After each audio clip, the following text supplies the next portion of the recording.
그 방금 소개받은 김호성입니다. 저는 아까 말씀드린 대로 80년도에 입학을 해서 87년에 졸업을 했어요. 그래서 7년 동안 여기를 다니다가 정식으로는 오늘 처음 온 것 같아요. 졸업 후에 학교를. 중간에 한번 여기 온 기억이 있는데, 여기 제가 여기서 유재하 가요제를 하거든요.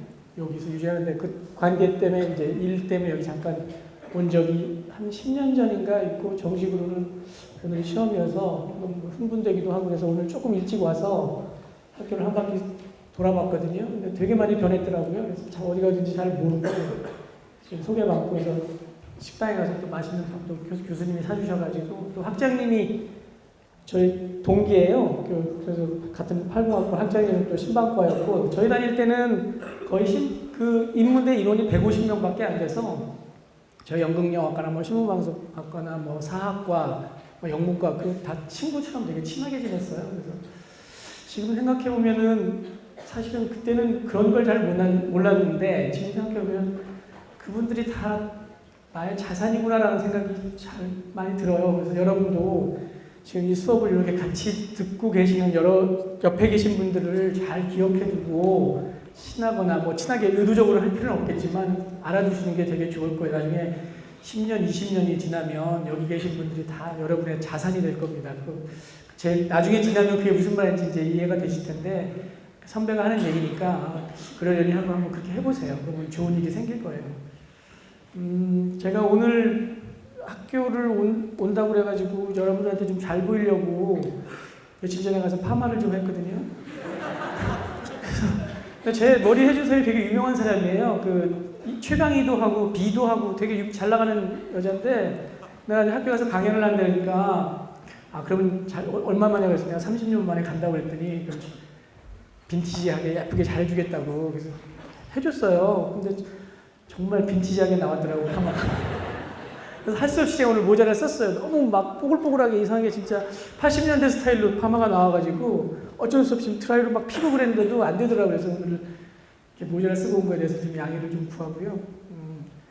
그래서 제가 한 달 보름 전에 최 교수님 통해서 이 강의를 좀 하고 얘기를 듣고 무슨 얘기를 좀 해야 하나 되게 생각을 좀 많이 하다가 뭐 신변 잡기 얘기도 할 수도 있고, 아니면 뭐 영화 제작에 관한 뭐 후일담도 얘기할 수 있고, 뭐 여러 가지 생각이 있었는데, 아무래도 뭐 짧은 2시간의 강의이긴 하지만 그래도 이 강의가 뭐 여러분한테 좀 도움이 좀 됐으면 좋겠다는 좀 생각을 해서, 여러분들이 잘 알고 있을 것 같으면서도 되게 잘 모르더라고요. 되게 잘 모르는 게 있더라고요. 그래서 그거에 대해서 좀 얘기를 하고, 나머지 부분은 좀 이렇게 질문 이렇게 받고 하는 식으로 좀 해보려고 생각을 하고 있습니다. 지금 그래서 오늘 제가 말씀드리려고 하는 것은 프로듀서에 대해서 얘기를 좀 하고 싶어요. 프로듀서가 뭔지. 대부분 여러분 프로듀서에 대해서 자기가 정확하게 좀, 아니면 자기가 어떤 개념을 갖고 프로듀서가 뭐 하는 사람이다라고 생각해서 여러분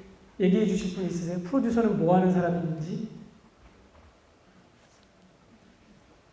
프로듀서는 영화 쪽에서는 영화의 어머니부터 영화의 처음부터 끝까지 기획과 시나리오 개발, 감독, 투자 모든 전 과정을 통틀어서 인솔하는 사람을. 영국영화과 다니세요? 그래서 아는구나. 근데 되게 저렇게 얘기를 해도 맞아요. 뭐 모든 기획에서부터 끝까지 책임지는 사람이라고 얘기를 하는데도 그냥 피상적으로 그런 사람인가 본데 정확하게 어떤 일을 하는지는 잘 감이 안 오실 거예요. 왜 그러냐면 제가 보기에 프로듀서에 대한 개념을 되게 헷갈리게 만드는 곳이 방송국이에요. 그러니까 방송국 때문에 프로듀서들이란 직업에 대해서 되게 저게 프로듀서인가 이렇게 헷갈릴 때가 많은 게 뭐냐면, 특히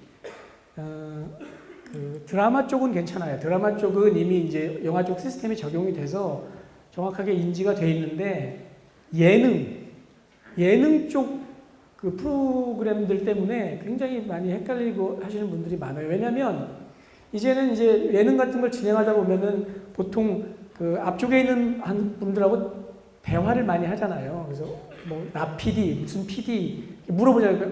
그러거나 현장 르포 프로그램 같은 데 가보면 이렇게 PD님은 뭐 하세요? 이런 식으로 자꾸 물어보니까 일반 분들은 어떤 사람은 카메라를 들고 있는 사람이 프로듀서인가 보다라고 생각을 하고 어떤 사람들은 뭐 연출하는 사람들이 프로듀서인가 보다 생각을 하고 되게 많은 분들이 정확한 프로듀서가 뭐를 하는지를 모르는 분들이 많더라고요.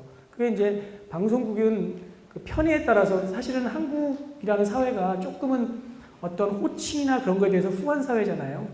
그러니까 예를 들면 미국은 너무 좋은 게 외국은 너무 좋은 게 그냥 이름을 불러버리면 되는데 우리는 이름을 부르는 것 자체가 약간 예의가 없다고 생각하는 문화이기 때문에 항상 뭐 선생님 무슨 아니면 뭐 사실은 현장에 가보면 너무 놀랄 때가 많은 게 감독님 그러면 한 7분, 8분이 이렇게 자기 부르는 줄 알고 이렇게 돌아봐요.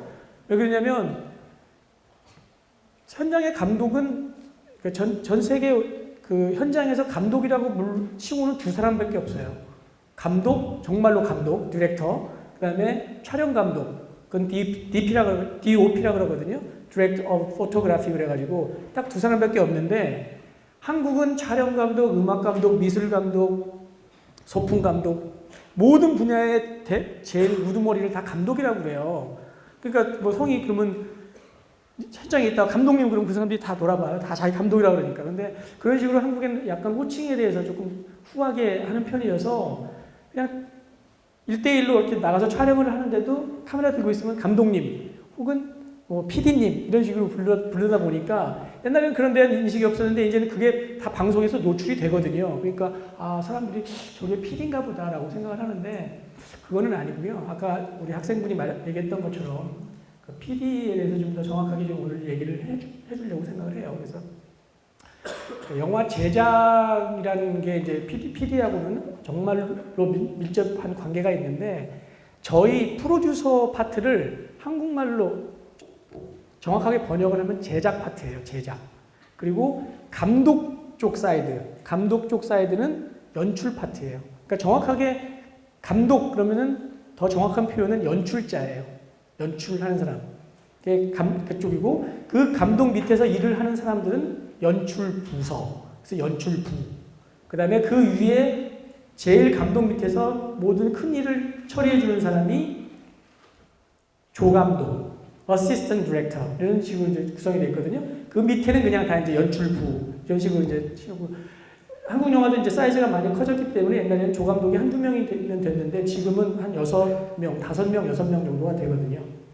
그리고 그 이외에 프로듀서 밑에 있는 파트들을 제작부라고 해요. 제작 파트. 그 제작 파트의 가장 위에 있는 사람이 프로듀서예요. 그게 이제 가장 큰 구성인데 그러면 이 프로듀서라는 사람들은 뭘 하냐라고 하려고 한다면 그 전에 영화의 제작 과정을 여러분들이 조금 더 알게 되면 금방 좀 더 이해하기가 쉽거든요. 영화의 제작 단계를 크게 3단계로 나눠줄 수가 있어요. 크게 3단계인데 첫 번째 단계가 기획 개발. 그게 이제 영어로 Planning and Development 단계가 있고 그 다음에 프로덕션 단계가 있어요. 그러니까 프로덕션이라고 하면 영화 제작사도 프로덕션이고 영화 전반적인 제작 과정도 프로덕션이라고 얘기해요. 그 다음에 포스트 프로덕션. 그것은 후반 작업. 그러니까 영화 촬영이 다 끝난 다음에 편집, 녹음을 하는 이 3단계가 있어요. 사실 또 엄밀히 따지면 한 단계가 더 있는데 그게 이제 P&A라고 해서 그 마케팅에서 영화를 홍보하는 단계, 배급 전 단계 거기까지가 있는데 일반적으로 이 3단계를 영화 전체 제작 과정이라고 얘기를 하거든요. 그러면 프로듀서는 이 기획 개발까지 하는 거예요. 처음에 시작. 그러니까 아까 얘기했죠. 영화의 처음 시작서부터 관여를 한다고 말씀드렸잖아요. 그래서 영화를 기획 개발을 하는 거예요. 기획은 여러 가지 방식이 있어요. 그러니까 쉽게 얘기해서 감독이 어떤 아이디어를 가져오는 경우도 있고 아니면 시나리오 작가가 아이디어를 가져오는 경우도 있고 아니면 기획자 자체가 어떤 뭐 원작 소설을 산다든지 원작 드라마를 산다든지 아니면 뭐 다른 어떤 영화 외적인 장르에서 그걸 사온다든지 아니면 어디서 리메이크 판권을 사온다든지 해가지고 여러 경로를 통해서 원천 소스라고 하는 아이디어를 가져오는 경우를 기획이라고 해요. 그러니까 예를 들어서 제가 국가대표를 기획을 했는데 그거는 누가 가져온 게 아니라 제가 10년에 난 조그만 스크립이 있었어요. 근데 그게 어떤 기사의 내용이었냐면 너무 어처구니가 없다. 그러니까 조선일보의 만물상인가는 되게 단신이었는데 그게 2000년 초로 기억이 돼요. 제가 2000년 초로 기억이 되는데 거기에 뭐라고 써있냐면 정말 어처구니가 없다. 동계 올림픽을 유치한다고 스키 점프 다이도 하나도 없는 나라에서 어디 칠곡 고등학교라는 선수들을 꼬드겨서 정확하게 그렇게 표현이 되어 있어요. 꼬드겨서 걔네들을 스키 점프를 가르치고 있는 지경에 이르는 이런 것을 우리가 어떻게 해야 되냐고 정말 한심한 작태다 라고 하는 기사가 짧게 난 게 있었어요. 그래서 그 기사를 보고 이거 너무 이런 일도 있구나라는 생각이 들었는데 저는 이제 그때 뭘 봤냐면 그런 것도 재밌었지만 그래 거기를 한번 가보고 싶다는 생각이 들더라고요.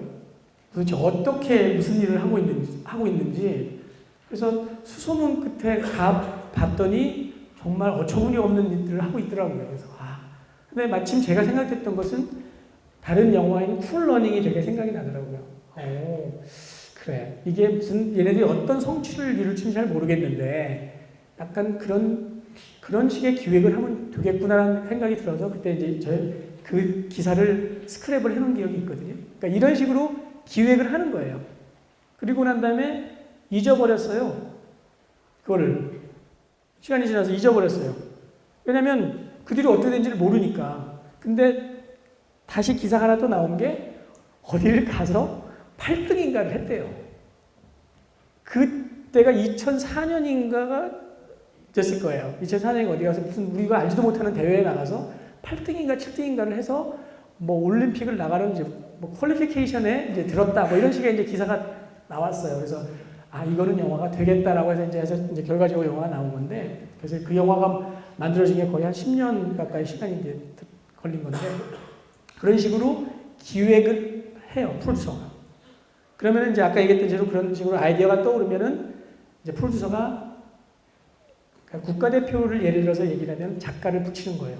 이러이러한 기본적인 팩트가 있는데 나는 이런 게 되게 좋다. 나는 사실 좀 미안한 얘기지만 쿨러닝 같은 플롯을 갖고 하면 되게 좋지 않겠냐. 여러분 쿨러닝이라는 영화 혹시 아시나 모르겠는데 쿨러닝이라는 영화가 있는 게 뭐냐면 자메이카라는 나라에서 자메이카는 아시다시피 겨울이 없는 나라잖아요.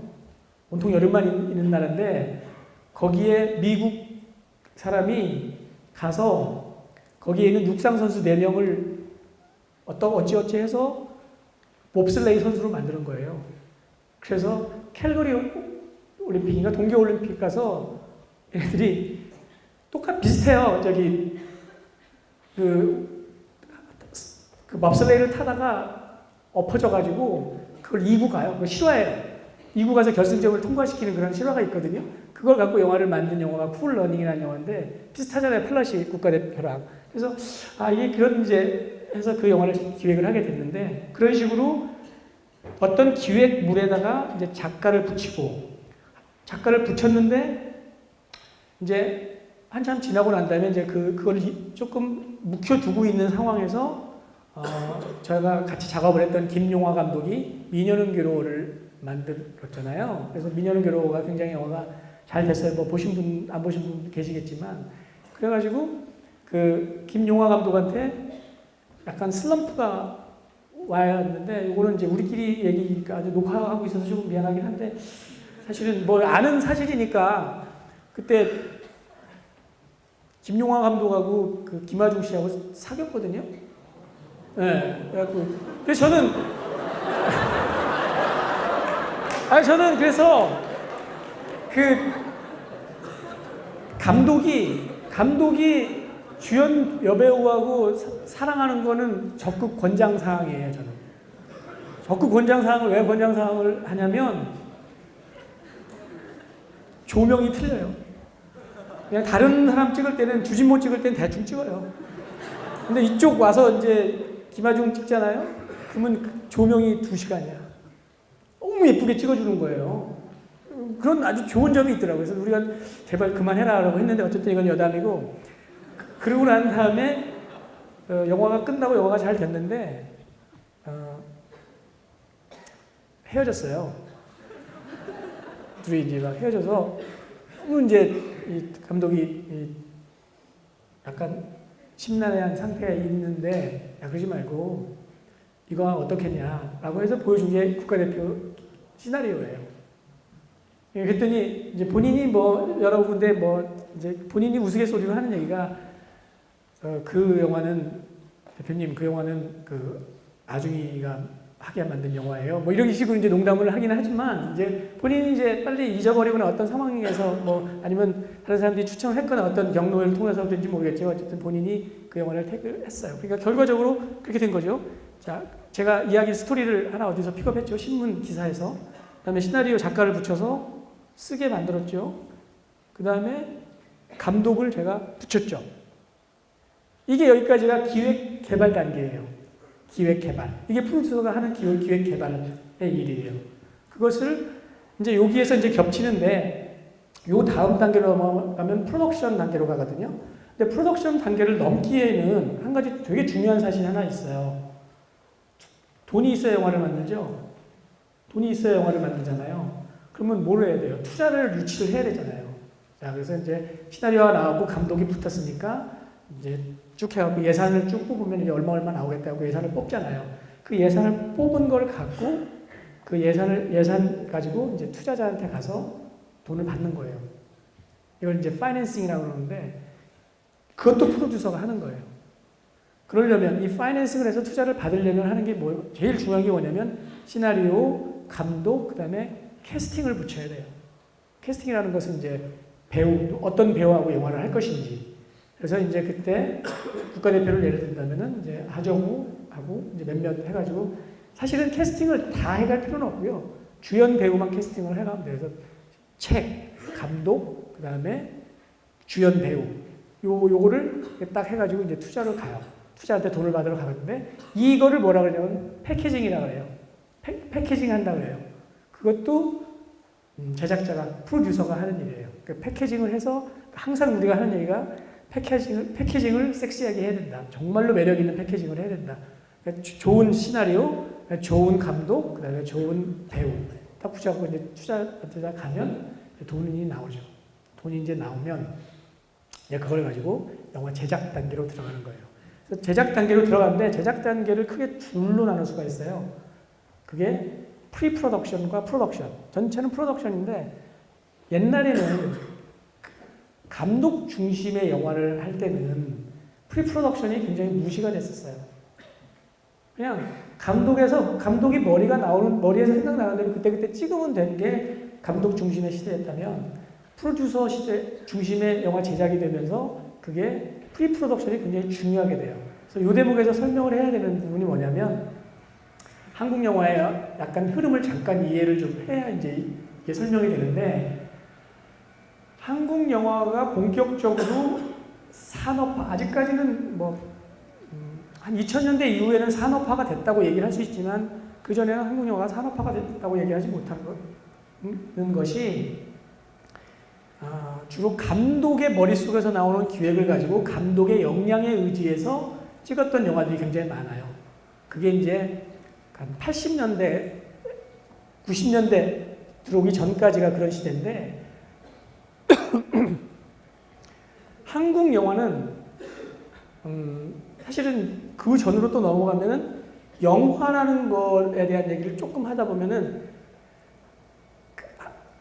한국 영화가 장르 영화가 되게 좀 약해요. 다른 나라 어느 나라에 비해서도 장르 영화가 좀 약한데 그거는 왜 그럴 수밖에 없냐면은 사실 영화나 모든 예술의 어떤 미술, 음악 그런 행위에 가장 기본이 되는 어떤 하나의 우리가 소유하는 어떤 조류라는 게 있잖아요. 사실주의, 아니면 낭만주의, 고전주의 이런 식으로 그거의 가장 근본은 문학이거든요. 모든 건 문학에서 출발하거든요. 문학에서 이제 문학자가 어떤 경향을 만들면 그거에 감명을 받은 사람이 음악으로 표현한다든지 그걸 미술로 표현한다든지 한국 영화나 한국 문화의 베이스는 대부분이 리얼리즘이에요. 사실주의를 바탕으로 해요. 리얼리즘이 되게 강한 나라예요. 그 이외에 뭐 판타지나 어떤 다른 장르나 그런들이 한국에서는 여러분도 아시겠지만 문학 장르, 소설 장르에서도 다른 장르들이 별로 없거든요. 대부분 리얼리즘 계통의 그게 한국에 지배를 하고 있거든요.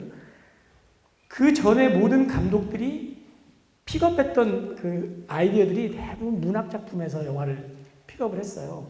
그래서 한국 영화를 80년대 이전의 영화들은 대부분 다 문예 영화라고 그래요. 대부분 감독들이 어디 가서 소설책 좋은 거 하나 봐가지고 가서 제작자한테 이거 좋으니 합시다. 뭐 이런 식으로 영화를 다 만들었기 때문에 그것을 산업이라고 얘기하기는 어렵죠. 그리고 여러분도 잘 알다시피 80년대에서 90년대로 들어오면서는 문화의 암흑기잖아요, 사실은. 그때 이제 전두환 정권이 들어오면서부터는 모든 게 이제 사람을 우매 정책을 해서 이제 그때 대표적으로 제작됐던 한국 영화들이 에마 부인 그런 것들이에요. 순전히 그런 영화들을 이제 만들고 좀 정치색을 띤 영화들이나 그런 것들 영화를 만들 수가 없었기 때문에 저희는 80년대를 저희는 암흑기라고 생각을 하거든요. 그렇게 얘기를 하거든요. 그러던 것이 전두환 정권이 이제 바뀌면서 노태우 정권이 들어오면서부터 이제 조금씩 풀어지면서 90년대가 들어오면서부터 이제 아까 제가 얘기했던 기획 영화가 만들어지기 시작을 해요. 그게 이제 여러분 보셨는지 모르겠지만 뭐 마누라 죽이기, 뭐 그런 뭐 결혼의 어쨌든 그런 영화들이 만들어지기 시작하면서부터 본격적인 이제 기획 영화 시대가 이제 도래가 하거든요. 그때가 되면서부터 이제 투자, 그다음에 프로듀서, 그다음에 감독 이런 사람들이 역할 분담을 하기가 시작이 되는 거예요. 시기적으로 이렇게 나눠보면.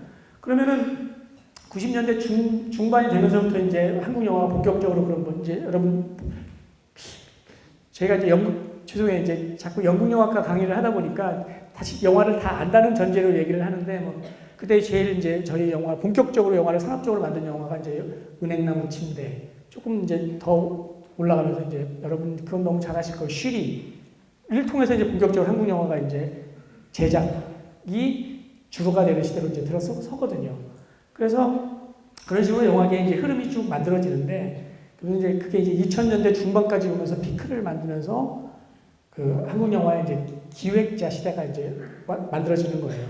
그래서 이제 다시 본론으로 들어오면은 그런 흐름 속에서 이제 아까 얘기했던 프리프로덕션이라는 게 만들어져요. 왜냐하면 아까 얘기했던 그냥 감독 마음대로 감독 생각해서 만들었던 영화 시대에서 이제야말로 돈이라는 개념이 들어오기 시작하는 거예요. 돈을 정확하게 써야 되는 개념이 시작해요. 왜냐하면 투자자가 그거를 감사를 하는 시대가 들어왔기 때문에 어떠한 방식에 의해서 이 돈을 집행할 것이다라는 것을 명백하게 보여줘야 돼요. 그래서 옛날에는 제작비 오버시키고 뭐 어떻게 해서 돈 끌어오고 이런 정말 주먹구구식으로 영화를 했다면 그런 시대가 들어오면서부터 정확하게 예산을 짜서 이 예산에서 어떻게 영화를 찍을 것인가 라는 것까지 모든 것을 페이퍼로 만드는 시대가 와요. 그게 이제 아까 얘기했던 이제 2000년대 중반에서부터 그렇게 시작이 됐는데 그래서 프리프로덕션이라는 게 굉장히 중요하게 돼요. 그거를 해야 어디에 돈이 얼마큼 들어가고 어느 장면을 찍을 때 예산이 얼마나 소요되고 그런 것들. 그게 프로듀서 하는 것 중에서 굉장히 중요한 일 중에 하나예요. 예산 관리. 그래서 제가 프리프로덕션이라는 게 설명하기 위해서 앞에 굉장히 길게 한국 영화의 흐름에 대해서 잠깐 얘기를 했는데 그래서 그 프리프로덕션을 굉장히 중요하게 생각을 해요. 그래서 여기서 모든 것들이 다 계획이 그러니까 뭐 건축으로 따진다고 보면은 설계도가 다 나오는 거예요. 그리고 이제 본격적으로 프로덕션으로 이제 넘어가면 그야말로 이제 우리가 가장 알고 있는 영화를 찍는 행위가 만들어지는 거예요. 촬영.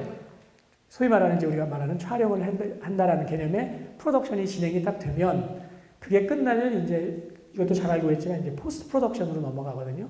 그럼 포스트 프로덕션에 가면 이제 영화를 찍은 것 같고 편집이 다 끝나면은 음악을 붙여갖고 믹싱하는 녹음 단계. 녹음 단계가 끝나면은 이제 극장에 붙이는 배급. 이게 이제 전반적인 영화의 전체적인 이제 단계예요. 아까도 얘기했다시피 감독은 아까 제가 국가대표 얘기를 딱 들었잖아요. 시나리오가 픽스가 되면은 거기에 인벌브를 해요. 그럼 감독이 인벌브는 우리 영화에 참여하는 시기는 프로덕션 단계, 그러니까 그러니까 전체로 따지면 프로덕션 단계에 감독이 들어오는 거예요. 그래서 영화가 편집, 녹음이 끝날 때까지 하는 게 감독의 일이에요. 단계로 따지면. 근데 아까 말씀드렸잖아요. 제작자는, 저 같은 프로듀서는 영화 시작에서부터 편집 녹음 끝날 때까지 다, 왜냐면 예산 관리를 하고 그 영화의 그 수준과 영화의 완성도 관리를 해야 되기 때문에, 그리고 난 다음에 최종적으로 배급까지도 책임을 져야 돼요, 프로듀서는. 그래서 영화를 극장에 붙인 다음에 관객이 얼마 들어왔는지 모든 그런 과정, 그 다음에 마케팅 과정까지도 다 프로듀서는 거기에 참여를 해서 최종적으로 뭐까지 하냐면 영화가 극장에서 막을 내리고 다 끝나고 난 다음에 정산, 돈 관객을 정산하는 것까지 다 끝내야 프로듀서가 한 편의 영화를 끝내는 거예요. 감독은 촬영, 녹음, 편집 해서 영화 녹음까지만 딱 끝내면 감독의 역할은 끝나요. 그러니까 그렇다고 해서 감독이 뭐 프로듀서보다 일을 많이 한다, 적게 한다 그런 차원의 문제가 아니라, 제가 말씀드린 건 영화의 프로세스 상에서, 영화의 제작 과정 중에서 이런 일을 한다는 걸 말씀드리는 거기 때문에, 그래서 역할이 중요하다 안 중요하다 그런 차원보다도, 그래서 아까 우리 학생이 말한 것처럼 영화의 전반적으로 A서부터 Z까지를 다 관리해 주는 게 프로듀서의 역할이고, 제가 중간중간에 말씀을 드렸다시피 그런 일들을 다 하기 때문에 프로듀서는 결국은 그 영화의 한 편을 만든다는 어떤 개념보다도 전체적인 영화의 산업 구조 속에서 움직이는 사람이 프로듀서예요. 그러니까 더 쉽게 말하면 감독은 영화를 만든다고 얘기할 수 있지만 프로듀서는 영화 산업을 만드는 사람이에요. 그러니까 가장 그 영화를 통해서 그 일자리 창출을 해야 되는 사람도 프로듀서고, 그래서 그 일을 하는 사람이 프로듀서예요. 프로듀스가 생산하다는 뜻이잖아요. 거기에 ER을 붙여서 프로듀서잖아요. 그러니까 모든 걸 생산해내는 사람이 프로듀서라고 생각하시면 여러분이 조금 계략적으로나마, 물론 그 안에 디테일하게 하는 일들이 너무너무 많긴 하지만 계략적으로나마 프로듀서가 하는 일이 이러이러한 것이다라는 건 좀 이해가 될 거, 그러니까 말씀을 제가 드린 것 같은데, 그 프로듀서에 관련돼서 질문이 있으면 질문을 지금 해주시고, 아니면은 제가 딴 얘기를 바로 넘어갈 텐데, 지금 내가 프로듀서의 얘기를 했으니까 혹시 프로듀서란 일에 대해서 평소에 좀 궁금하게 생각한 적이 있으셨다면 지금 뭐 얘기를 해주시면, 질문해 주시면 그 질문 받고 다음 주제로 넘어갈게요.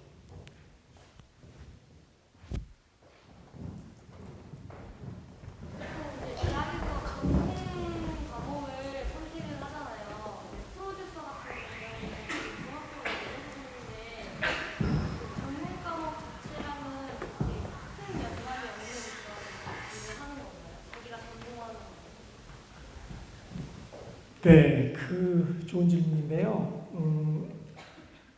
영화라는 것 자체가 우리 영국영화 학생들도 이렇게 앞에 계시해서 그런데 저도 물론 영국영화과를 전공을 하고 연극영화를 전공하고 영화를 하긴 하지만 사실은 영화 쪽에서 연극영화를 전공하시지 않고 영화를 하시는 분도 저는 한 40% 이상이라고 좀 생각이 들거든요, 굉장히. 그리고 특히 프로듀서 쪽은 더 많아요. 연극 영화 쪽 전공하지 않은 사람이 더 많고, 오히려 정말 재밌는 현상은 요즘은 법대 나오신 분들도 프로듀서를 되게 많이 해요. 그러니까 예를 들어서 되게 재밌는 일이 있는데, 그 화우라는 법무법인이 있어요. 되게 큰 우리나라 3대 법무법인 중에 하나인데, 거기에 제가 아는 어떤 변호사가 한 분 있는데, 그분은 CL 프로덕션이라는 회사를 운영하면서 이번에 7번 방의 선물의 제작자예요.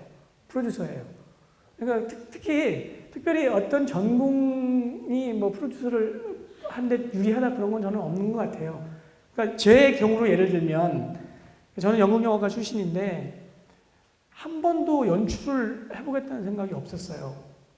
왜 그랬냐면 학교를 다니면서 한 3학년 때쯤 제가 느낀 생각인데, 제가 연출하고 잘 안 어울리더라고요. 그래서 연출은 기본적으로 조금 이기적이어야 돼요. 연출하는 사람은 어쩔 수 없이 자기중심적이어야 돼요. 왜냐면 다른 사람의 어떤 재능을 뺏어서 그걸 통해서 자기의 재능을 나타내 주는 사람이에요. 연출은 저 혼자는 아무것도 할 수 없는 사람이기 때문에 배우란 도구를 갖고 연출을 해야 되기 때문에 사실은 연출에서 제일 중요한 것은 시나리오 잘 쓰는 능력 것도 좋지만 배우와 어떻게 커뮤니케이션해서 배우가 갖고 있는 거를 자기가 갖고 있는 생각을 배우를 통해서 뽑아낼 것인가가 제일 중요해요. 그래서 USC의 어떤 되게 유명한 연출론 교수는 그래서 그런 얘기까지 한 적이 있어요. 연출의 95%는 캐스팅이다. 그러니까 내가 갖고 있는 아이디어와 내 생각을 어떤 배우를 통해서 할 것인가 이미 거기서 다 모든 게 결정 난다라고 할 정도로 굉장히 중요한 농구이거든요. 그러려면 어릴 때는 또 다른 자기랑 같이 일하는 사람들한테 좀 못되게도 해야 되고 그게 일부러 못되게 하려고 해서 못되는 게 아니라 자기 걸 끄집어내기 위해서 좀 그래야 되는 경향이 많거든요. 그래서 되게 자기 중심적이고 좀 이기적이고 그런 성향이고 또 굉장히 또 독해야 돼요. 왜냐하면 사람한테 그렇게 하려면 정말 조금 우리 생각에 그냥 조금 너무할 정도로 두 눈 질끈 감고 요구하는 사람들이 되게 많거든요. 저는 굉장히 그런 부분들이 좀 저한테는 잘 안 되더라고요. 사람들한테 좀 이렇게 그래서 근데 보면은 오히려 저는 사람들을 만나서 되게 좋게 잘 얘기를 해서 뭐 이렇게 뭘 오거나이즈하는 이렇게 조직하고 그런 것들이 되게 저한테는 잘 맞는 것 같더라고요. 사실 그게 프로듀서의 덕목이거든요. 좋은 각 파트에 재능 있는 사람들을 다 모아서 하나의 어떤 일을 하게 하는 그런 게 저한테 성향적으로 맞아서 그래서 아까 우리 시 교수님도 설명했지만 그래서 제가 이제 광고 대행사를 가서 처음에는 광고 일을 하게 됐는데 거기서부터 이제 프로듀서라는 개념이 저한테 만들어지기 시작했는데 제가 생각하기에는 그게 정말로 나한테 맞구나라고 해서 제가 프로듀서를 하게 된 거거든요. 그러니까 제가 볼 때는 성향이 굉장히 중요한 것 같아요. 어떤 개인이 갖고 있는 어떤 성향이 어디에 더 잘 맞나. 근데 대부분 이제 영화라는 어떤 그쪽을 하나 생각하시는 분들은 제일 먼저 떠오르는 게 감독이잖아요. 제일 멋있고 또 제일 멋있잖아요. 감독 거기서 뭐 액션 뭐 하고 있으면 되게 멋있잖아요. 근데 요즘 감독 액션 안 해요. 현장에서 액션 하는 사람은 다 저 감독이에요. 그거 감독이라고 생각하지 마세요. 요즘 감독은 그냥 가만히 앉아서 모니터 봐요. 그리고 감독은 그래서 요즘 감독은 뭐라 그러냐면은 액션을 잘하는 게 감독이 아니라 컷을 잘하는 사람이 감독이에요. 컷. 진짜 어느 순간에 내가 컷을 할 것인가.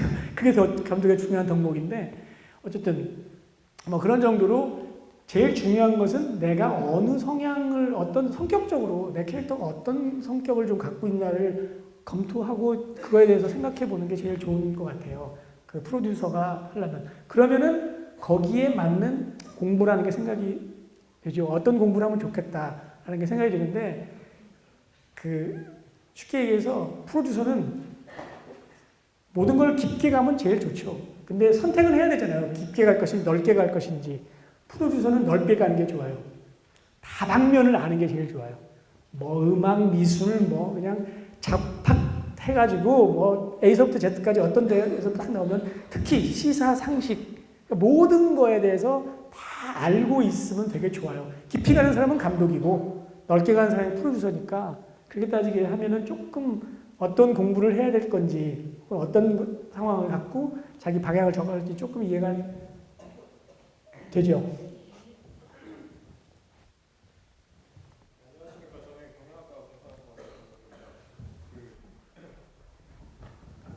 네, 많은 프로듀싱을 하셨는데 제가 TV를 이렇게 보다 보면은 잘 되지 않을 것 같았는데 오히려 대박이 나는 영화가 있고 그렇지 않은 경우가 있는데 혹시 프로듀싱 하시면서 이건 진짜 대박이다라고 생각하셨는데 오히려 잘 안 된 경우나 아니면 그 반대의 경우 혹시 있으시면 말씀해 주시면 감사하겠습니다.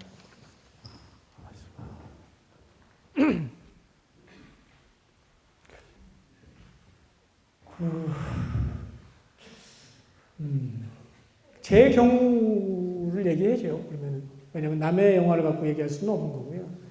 어쨌든 모든 프로듀서는 상업 영화에 관련돼서는 자기 영화가 안 될 거라고 생각하고 영화를 만든 사람은 없을 거예요. 다 될 거라고 생각하고 영화를 하죠. 근데 뭐 그 중에 뭐 성공하는 건 열에 하나도 안 되니까 10%. 그리고 그 다음에 이제 1000만 영화는 대한민국에서 지금 1000만 영화가 나온 게 4개인가밖에 안 되니까 그렇게 나오기는 쉽지가 않은 건데 제가 최 교수님 미국 가게 계시는 동안에 제가 광고를 되게 열심히 했어요. 최 교수님 기억 안 날지 모르겠는데 여러분도 기억이 안 날 거예요. 그 되게 재밌는 정말 멋있는 광고를 한 게 그 파워레이드 광고거든요. 맨 쉐이버라 그래가지고 이렇게 남자가 이렇게 자기 머리를 이렇게 깎는 거예요. 그러면서 이 머리를 깎으면서 내가 정말 0.01초라도 줄이겠다. 수영선수인데 하는 그 수영장에 들어가기 전에 머리를 이렇게 완전히 삭발하는 그런 광고를 하나 찍은 게 있거든요. 이게 그거와 이제 파워레이드를 붙여가지고 그리고 그거 했었죠. 그거 하고 이제 최 교수님 외국 가셨을 거예요. 근데 저는 그동안 무슨 일이 있었냐면 그 이후로 광고가 너무 싫어졌어요. 너무 하기 싫은 거예요. 죽기보다도 싫더라고요. 그 이유는 뭐냐면 배부른 자가 하는 얘기로 할 수 있지만 내게 아니더라고요. 너무 내게 아니고 그냥 그 당시에 생각이 들은 게 납품업자 같은 느낌이 드는 거예요. 그냥 납품해서 또 하나 들어온 광고 또 하고 이게 너무 싫더라고요.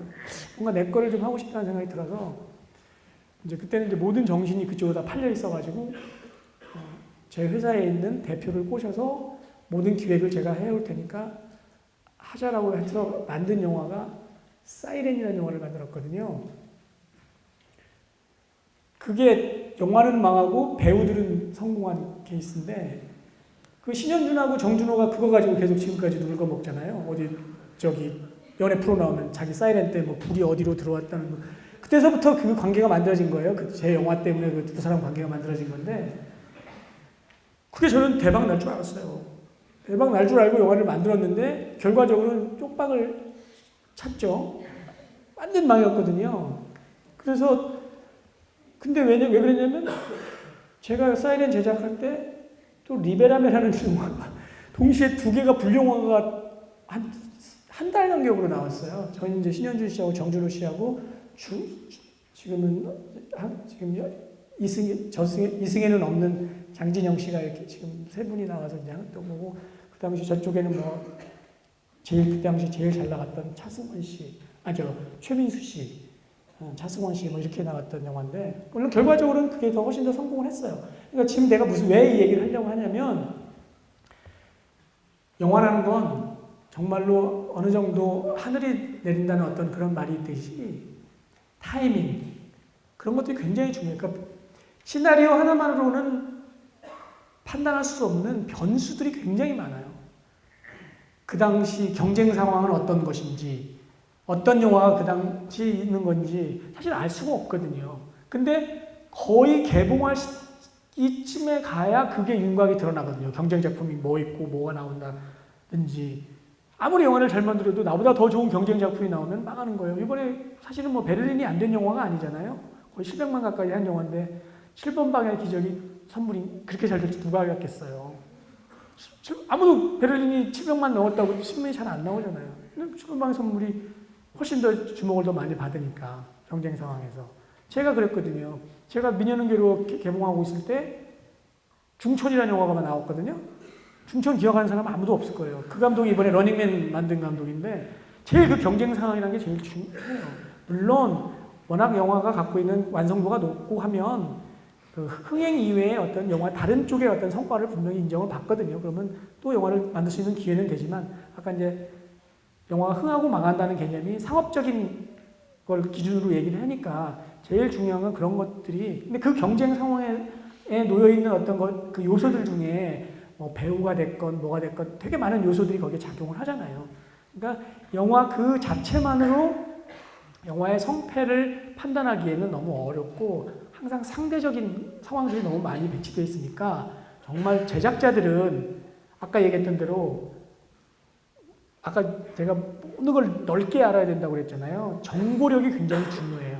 정말 많은 정보를 갖고 있고 지금 현재 어떤 영화가 제작되고 있고 지금 상황이 어떻고 2년 뒤에는 아까 광해는 저희가 사실은 어떤 분들 운 좋게 그 시기가 잘 맞았다고 하시는 분들 있잖아요. 맞춘 거예요. 이때 우리 영화가 나와야 된다. 자, 그러면 우리가 이 영화가 여름에 갈 건지 가을에 갈 건지 여러 가지 배급 상황을 다 검토를 하고 오케이 추석에 간다. 추석에 가서 한 달을 버티면 대선 전국으로 넘어가서 여기서 대선 전국을 타면 1000만 간다. 다 계산하고 하는 거예요. 그거 그냥 운 좋아서 하는 게 아니라 그런 것까지 다 계산하고 경쟁 상황까지. 사이렌 때는 제가 초짜 제작자였잖아요. 처음 광고하기 싫어가지고 영화 했다고 그랬잖아요. 아무것도 모르는 거예요. 그냥 영화 만드는 것에만 온통 신경이 쓰여가지고 그것도 뭐 영화도 잘 못 만들고 여러 가지 난관이 많이 있었지만 그런 상황들을 다 못 보는 거예요. 근데 지금 같은 경우는 이제 뭐 성공도 해보고 중간중간에 실패도 해보고 그런 경험이 쌓이면서 내 영화가 개봉할 때쯤에 경쟁 상황과 배급 상황 같은 것까지 다 알 수 있고 적어도 한 4개월까지는 다 정보를 확인하고 이렇게 하는 거죠. 그런 것들이 영화를 성공시키고 실패하고 하는 요소 중에 하나는 큰 요소 중에 하나인 거죠. 네.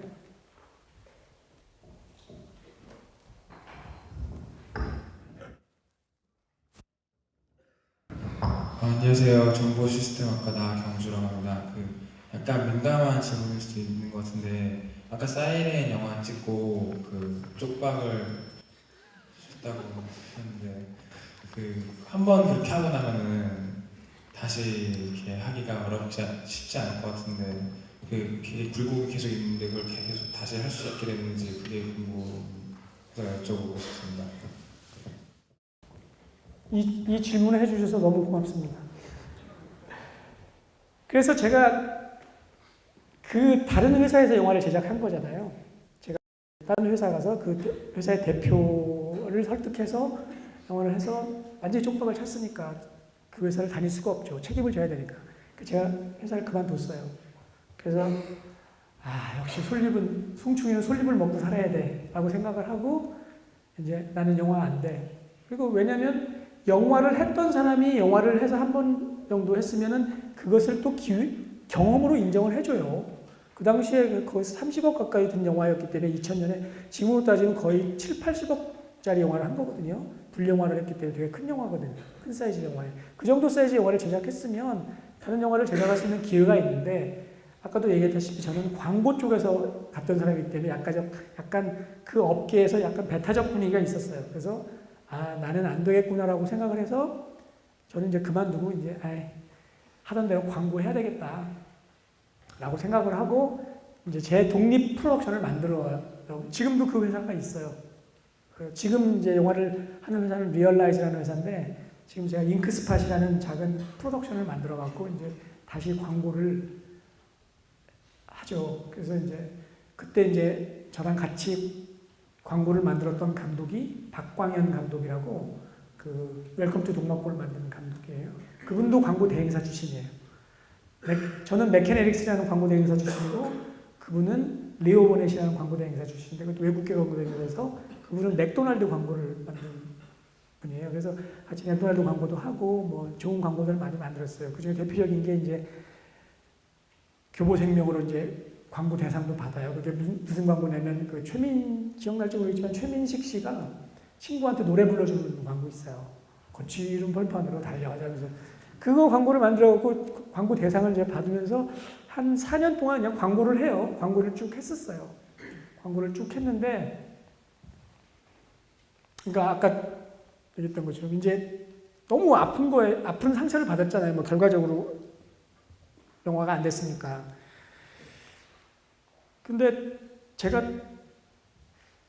느낀 게 있었어요. 뭘 하나 느꼈냐면, 이런 거예요. 인생은 어느 순간에 어떻게 뭐가 다가올지 진짜 몰라요. 저는 뭐냐면, 책을 하나 봤는데, 그게 유홍준 교수의 나의 문화유산 답사기라는 책을 이렇게 읽었거든요. 그래서 책을 읽는데, 유홍준 교수님하고 황지우, 시인 황지우 씨가 어디를 갔어요? 어디를 답사를 가서 그 밭에 있는 이렇게 묘비가 이렇게 있는 걸 보고 얘기를 하는 대목이 나오는데 그때 유홍준 교수가 하는 얘기가 정말 한국에는 너무너무 재능이 많은 사람들이 많다. 이 이름 없는 석공이 새긴 이 추사의 글씨인데 추사의 글씨를 완벽하게 재현해 놓지 않았냐 뭐 이런 얘기를 하니까 황지우 씨가 그래도 저는 정말 추사가 훌륭하다고 생각한다. 추사는 이 종이의 글씨를 썼는데 3D의 느낌, 입체감이 살아나지 않냐. 뭐 이런 얘기를 막 하는 거예요. 그냥 농담, 밤 진담반으로. 근데 저는 그 대목을 읽으면서 눈물을 흘렸어요. 이게 뭐 약간 자괴감도 있고 영화가 망해서 모든 게 슬플 때기도 하기 때문에 그게 무슨 울을 일입니까? 그게 울릴 일이 아니잖아요. 근데 울음이 나오더라고요. 근데 느낀 게 뭐였냐면 선수들은 이 정도 대사를, 이 정도 노가리를 좀 풀 줄 알아야지라는 생각이 딱 드는 거예요. 과연 내가 영화에 관해서 얘기를 한다든지 영화의 제작에 관해서 뭐 한다고 하면 과연 이 정도 수준의 대사를 누구랑 할 수 있을까? 라는 생각이 딱 드는 거예요. 난 너무너무 몰랐고 그냥 하고 싶은 마음에 그냥 한 거였구나 하는 생각이 그때 들더라고요. 그래서 사실은 제가 그 광고를 만들 때 되게 멋있는 광고 많이 했어요. 뭐 코카콜라니 뭐 주교수님 다 아시지만 굉장히 그때 되게 뭐 네슬레, 그다음에 뭐 리바이스, 뭐 나이키, 왜냐면 제가 외국 광고 대행사 되니까 그때 외국 광고 대행사 몇시 안 됐거든요. 되게 멋있는 광고를 많이 했어요. 근데 아까도 얘기했지만 제가 제 잉크스팟이라는 광고 프로덕션을 하면서 어떤 제 광고가 완전히 달라져요. 아이디어 내는 게 완전히 달라져서 되게 인사이트가 있는 광고를 그때서부터 하기 시작해요. 그게 이제 교보생명 같은 그런 사람의 마음을 읽거나 이제 그러니까 그때까지 그 전까지는 멋있는 거를 추구하고 멋있는 거가 내 마음속에 있었던 거예요. 나도 몰랐는데 나는 그랬던 거야. 근데 그 이후로 이게 그거로 승부하는 게임이 아니구나. 내가 공부해야 되고 내가 정말 천착해야 되는 것은 그게 아니라 사람에 대해서 알아야 되겠구나라고 생각을 그때 든 거예요. 그러니까 아무것도 아닌 현상인데 그게 깨우쳐진 거야. 나는 이제부터 사람에 대한 공부를 하고 사람에 대한 아이디어를 내야 되겠구나 라는 생각을 해요. 그게 이제 소위 말하는 이제 인사이트라는 건데 그래서 내 모든 생각이 이제 바뀌어지는 거예요. 그래서 기획할 때도 옛날에는 어떤 스토리가 좋은 스토리를 봤다고 한다면은 지금은 스토리를 안 봐요. 스토리는 내가 만들면 되지. 제가 많은 아이디어를 얻는 게 어디서 많이 아이디어를 얻냐면 신문에서 많이 아이디어를 얻거든요. 근데 대부분의 그 아이디어를 어디서 얻냐면 인터뷰에서 얻어요. 그러니까 인터뷰를 보면은 그 사람에 대한 얘기가 나오거든요. 인터뷰가 자기 사는 얘기잖아요. 지금도 내가 사는 얘기를 하고 있잖아요. 그럼 뭐가 만들어지면 캐릭터가 만들어져요. 그러니까 영화는 이제는 어떤 스토리텔링을 만드는 기술은 너무너무 발달되어 있기 때문에 어떤 식으로 있어요. 영화를 다르게 만드는 건 캐릭터거든요. 그러니까 사람에 대한 공부를 하기 시작해서부터 제 인생이 바뀌면서 그거에 대한 이해도가 생기고 그런 광고들을 만들다 보니까 다시 이제 새 살이 돋는 거예요. 내가 이제 영화를 만들면 조금은 다르게 만들 수 있겠구나라는 생각이 들기 시작한 거죠. 그래서 이제 그렇게 망하고 난 다음에 제 후배를 찾아가서 영화를 다시 하고 싶다. 근데 이제 저는 이제 박광영 감독하고 이제 그때 웰컴 투 동막굴도 같이 기획을 해서 그거는 원래 이제 장진 감독의 원작이기 때문에 그걸 같이 기획을 했으나 이제 장진 프로덕션에 가서 박 감독은 영화를 만들었고 그 영화를 만들고 싶은데 제가 하고 있는 프로덕션이 광고 프로덕션이니까 영화를 할 수 있는 상황은 안 됐어요. 아까 얘기했다시피 저는 이제 광고인이었으니까 영화 쪽에서는 영화를 하는 사람으로 안 받아줬거든요. 그래서 제 후배 중에 제가 사이렌 프로듀서를 시켰던 제 후배가 영화사를 하고 있었던 분이 있었어요. 그분하고 이제 리얼라이즈를 같이 만들면서 미녀는 괴로를 하게 되는 거죠. 그래서 미녀는 괴로도 가만히 보면은 끌렸던 게 다 똑같아요. 원래 미녀는 괴로가 일본 만화 원작이잖아요. 만화 원작이 뭐냐면 칸나상 다이세이코 데스네라는 원작이 뭐냐면 칸나상 대성공입니다. 원작을 그대로 번역하면 칸나가 수술을 해서 대성공을 했다는 칸나상 다이세이코 데스네라는 원작인데 그걸 이제 한국 만화로 갖고 오면서 미녀는 괴로워로 이제 서울문화사가 번역한 거거든요. 근데 저는 스토리가 뭐 만화를 보시고 저희 미녀는 괴로워를 보시면 아시겠지만 완전히 틀려요. 완전히 틀려요, 스토리가. 근데 캐릭터가만 가져온 거예요. 그 한나라는 캐릭터가 너무너무 인간적으로 끌리는 거예요. 그런 캐릭터에서 이제 미녀는 괴로를 만들고 국가대표도 옛날에 써놨던 시나리오가 싹 바뀐 게 거기에 있는 인간들이 자기도 대표하지 못하는 인간들이 국가를 대표했다는 게 얼마나 웃긴 일이냐. 그러니까 스토리텔링은 중요하지 않았어요. 거기 있는 사람들이 굉장히 보이는 거예요. 그래서 저는 앞으로도 이제 영화를 만들고 광해도 마찬가지지만 이제 저희 전문 용어로 그런 사람들을 언더독이라 그래요. 그러니까 언더독, 그러니까 이렇게 잘 못 나가는 하류 인생들이 이제 미국식 표현 언더독이라 그러거든요. 언더독이 뭐 탑독이 되는 영화를 만들고 싶지는 않아요. 그렇다고 국가대표에서 뭐 올림픽에서 메달을 딴 것도 아니고, 언더독이 자기의 어떤 그 자기 반성과 자기 고백과 열심히 살아서 조금은 자기를 사랑해주는, 자기한테 위안을 줄 수 있는 어떤 그런 영화를 만드는 걸 되게 저는 개인적으로 되게 좋아하고 앞으로 그런 영화를 하고 싶어요. 광해도 마찬가지 연장선상에 있거든요. 저는 그런 영화들이 되게 좋은 게, 그런 영화들의 그 전체 범주를 미국 애들이 표현하는 게 feel good movie라고 그래요. feel good movie라고 그러거든요. 그러니까 저는 앞으로 기획을 해도 feel good movie를 기획을 하고 싶고 할 건데, 아까 그 질문에 대한 답이라면 그런 거죠. 그렇게 내가 갖고 있던 어떤 경험적으로 생각이 변하고 내가 포커싱이 어디를 가면서 다시 영화를 제작하게 되고 나름대로 조금 성과가 있었던 영화들을 만들어왔기 때문에 그런 게 굉장히 중요한 것 같아요. 내 관점이 바뀌는 순간 내 영화가 달라져 버렸던 거죠. 앞으로 여러분들이 뭘 하듯이 간에 내가 아까 들어오면서 그 얘기 했잖아요. 여러분 옆에 계신 분들이 여러분의 자산이 될 거라고. 다 그 사람들이 여러분 자산이고 그 사람들을 통해서 영화가 됐건 뭐가 됐든 뭐가 나올 거예요. 그러니까 되게 사람을 되게 중요하게 생각하시면 오늘 만약에 내 강의를 듣고 뭐 하나가 수학이 있다면 아마 저기 시험 문제 낼지도 몰라요. 사람이 정답이다. 캐릭터가 정답이다. 네.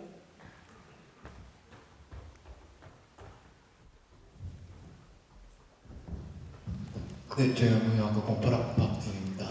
선배님, 저도 프로듀서를 꿈꾸고 있어서 재작년에 군대에 있을 때 저도 이제 기획 아이템을 하나 잡아서 해봐야겠다 해서 저도 지금 차기작 검토 중인 신과 함께를 지옥편을 저도 한번 잡아서 연습을 했었는데, 저 같은 경우는 이제 연극, 뮤지컬, 원서스 멀티주로 사용된과 동시에 법정 스릴러 좀 이렇게 하면 재밌겠다 이런 생각으로 좀 작성을 해봤었습니다. 근데 선배님께서는 어떤 관점에서 차기작으로 신과 함께 웹툰을 같이 하실 예정이시고 또 어떤 부분이 매력적이고 관객의 트렌드를 이끌 수 있을까 그렇게 생각하셔서 기획을 하시게 있는지 궁금합니다. 사실 질문하면서 질문 속에 답이 다 있어서 여기는 똑같아요. 저도 똑같은 관점으로 그걸 봤어요. 제가 다음에 준비하는 영화가 신과 함께라는 영화인데 그게 이제 주호민 작가의 네이버 웹툰에서 제가 한 권을 사서 어저께도 그 저희 만드는 같이 감독을 하신 분이 김태용 감독님이시거든요. 그 만추 가족의 탄생하셨던 분이 이제 영화를 만드실 건데 어저께도 저희 집에서 밤늦게까지 회의를 했는데 똑같이 아까 제가 제 영화를 언더독에 관련된 영화를 사람들 거기도 되게 평범한 사람이 주인공이잖아요. 저희 같은 일반인. 이거는 일반인이 어떤 뭐 자기 성찰이나 자기 뭐 어떤 그게 아니라 그냥 평범한 사람이 저승에 가면 어떻게 될까? 다 여러분들이 갖고 있는 궁금하시잖아요. 내가 죽으면 어떻게 될까? 그런 거에 대한 어떤 되게 궁금증이 있는 데다가 그다음에 그 얘기라는 것은 되게 범용적인 얘기잖아요. 다들 겪을 수 있는 얘기잖아요. 죽음이라는 것을 여러분들이 피해갈 수 있나요? 없잖아요. 나도 죽을 거고. 그게 되게 범용적인데 그러니까 관객이 볼 수 있는 이 스펙트럼이 되게 넓다라는 거죠. 애들서부터 할머니까지 다 영화를 소비할 수 있는 그런 큰 시장이 있고, 그 다음에 범용적이면서도 다 자기 개인의 어떤 상황을 대입해 볼 수 있잖아요. 죽음이란 나의 죽음에 대해서 나라는 거. 그러니까 범용성이 있으면서 되게 특별한 영화예요. 그러니까 제일 좋은 기획은 그렇게 범용성이 있으면서 모든 사람이 다 우리가 어떤 유니버설한 이야기면서 나 혼자 그래 나라면 어떨까라고 해볼 수 있는 어떤 그런 소재나 주제가 영화적으로 제일 좋은 거거든요. 그걸 딱 갖고 있었던 거기 때문에 제일 좋았고, 그다음에 지금 얘기했던 것처럼 이 영화는 3부로 스토리가 돼 있어요. 저승편, 이승편, 신화편. 그래서 프랜차이즈 영화로 만들 수 있겠구나. 프랜차이즈 영화라는 게 뭐냐면, 그러니까 1편, 2편, 3편 이렇게 제작되는 영화들이 있잖아요. 뭐 슈퍼맨, 배트맨, 뭐 스파이더맨, 그런 뭐 반지의 제왕 많잖아요. 이번에 이제 호빗도 이제 나올 거고. 그런데 예를 들면은 뭐 가문의 영광, 뭐 두사부일체 뭐 이런 것들은 프랜차이즈 영화라고 하지 않는 게 뭐 사이즈의 문제가 아니라 1편이 잘 돼서 2편을 만들고 3편을 만드는 거예요. 그러니까 속편이 나온 개념이지 프랜차이즈 영화는 아예 처음서부터 몇 편을 기획하고 만드는 영화예요. 예를 들면 반지의 제왕이나 해리포터 같은 경우는 소설이 7부작으로 돼 있기 때문에 7편을 만들겠다 아니면 8편으로 만들겠다. 반지의 제왕도 3부작으로 만들겠다라는 식으로 하는 게 그런 게 프랜차이즈 영화예요. 한국에는 아직 정확한 의미의 프랜차이즈 영화가 없어요. 한국에는 한 번도 뭐 3부작, 4부작을 기획하고 만든 영화가 없어요. 그렇기 때문에 프랜차이즈 영화로서의 가능성이 있겠다가 두 번째. 세 번째는 원소스 멀티 유즈로 이 정도의 얘기면 영화, 드라마, 뭐 아까 얘기했던 뮤지컬 그리고 장르적 확산이 가능하겠다라고 생각을 했기 때문에 픽업을 해서 그대로 프레젠테이션 만들어서 투자자한테 보여줬어요. 그래서 투자자도 그거에 대해서 동의를 하고 이제 저희한테 그걸 해준 얘기예요. 그러니까 내용과 이 이야기가 갖고 있는 어떤 사이즈가 그렇게 만들 수 있는 가능성이 되게 있었던 거죠. 그래서 이 프랜차이즈 영화가 왜 중요하냐면 중요하다라는 표현이 정확한지 아닌지 잘 모르겠는데 산업에 있어서는 굉장히 중요해요. 영화적 내용의 어떤 완성도보다도. 왜 그러냐면 프랜차이즈 영화는 대부분 텐트폴 영화예요. 텐트폴이라는 건 뭐냐면 텐트폴 이렇게 텐트 칠 때 폴이 있잖아요. 그걸 텐트폴 영화라고 그러는데 그러니까 메이저 스튜디오, 그러니까 미국에 있는 메이저 스튜디오에서 여름, 겨울 시장에 내놓는 영화들이 대부분 텐트폴 영화예요.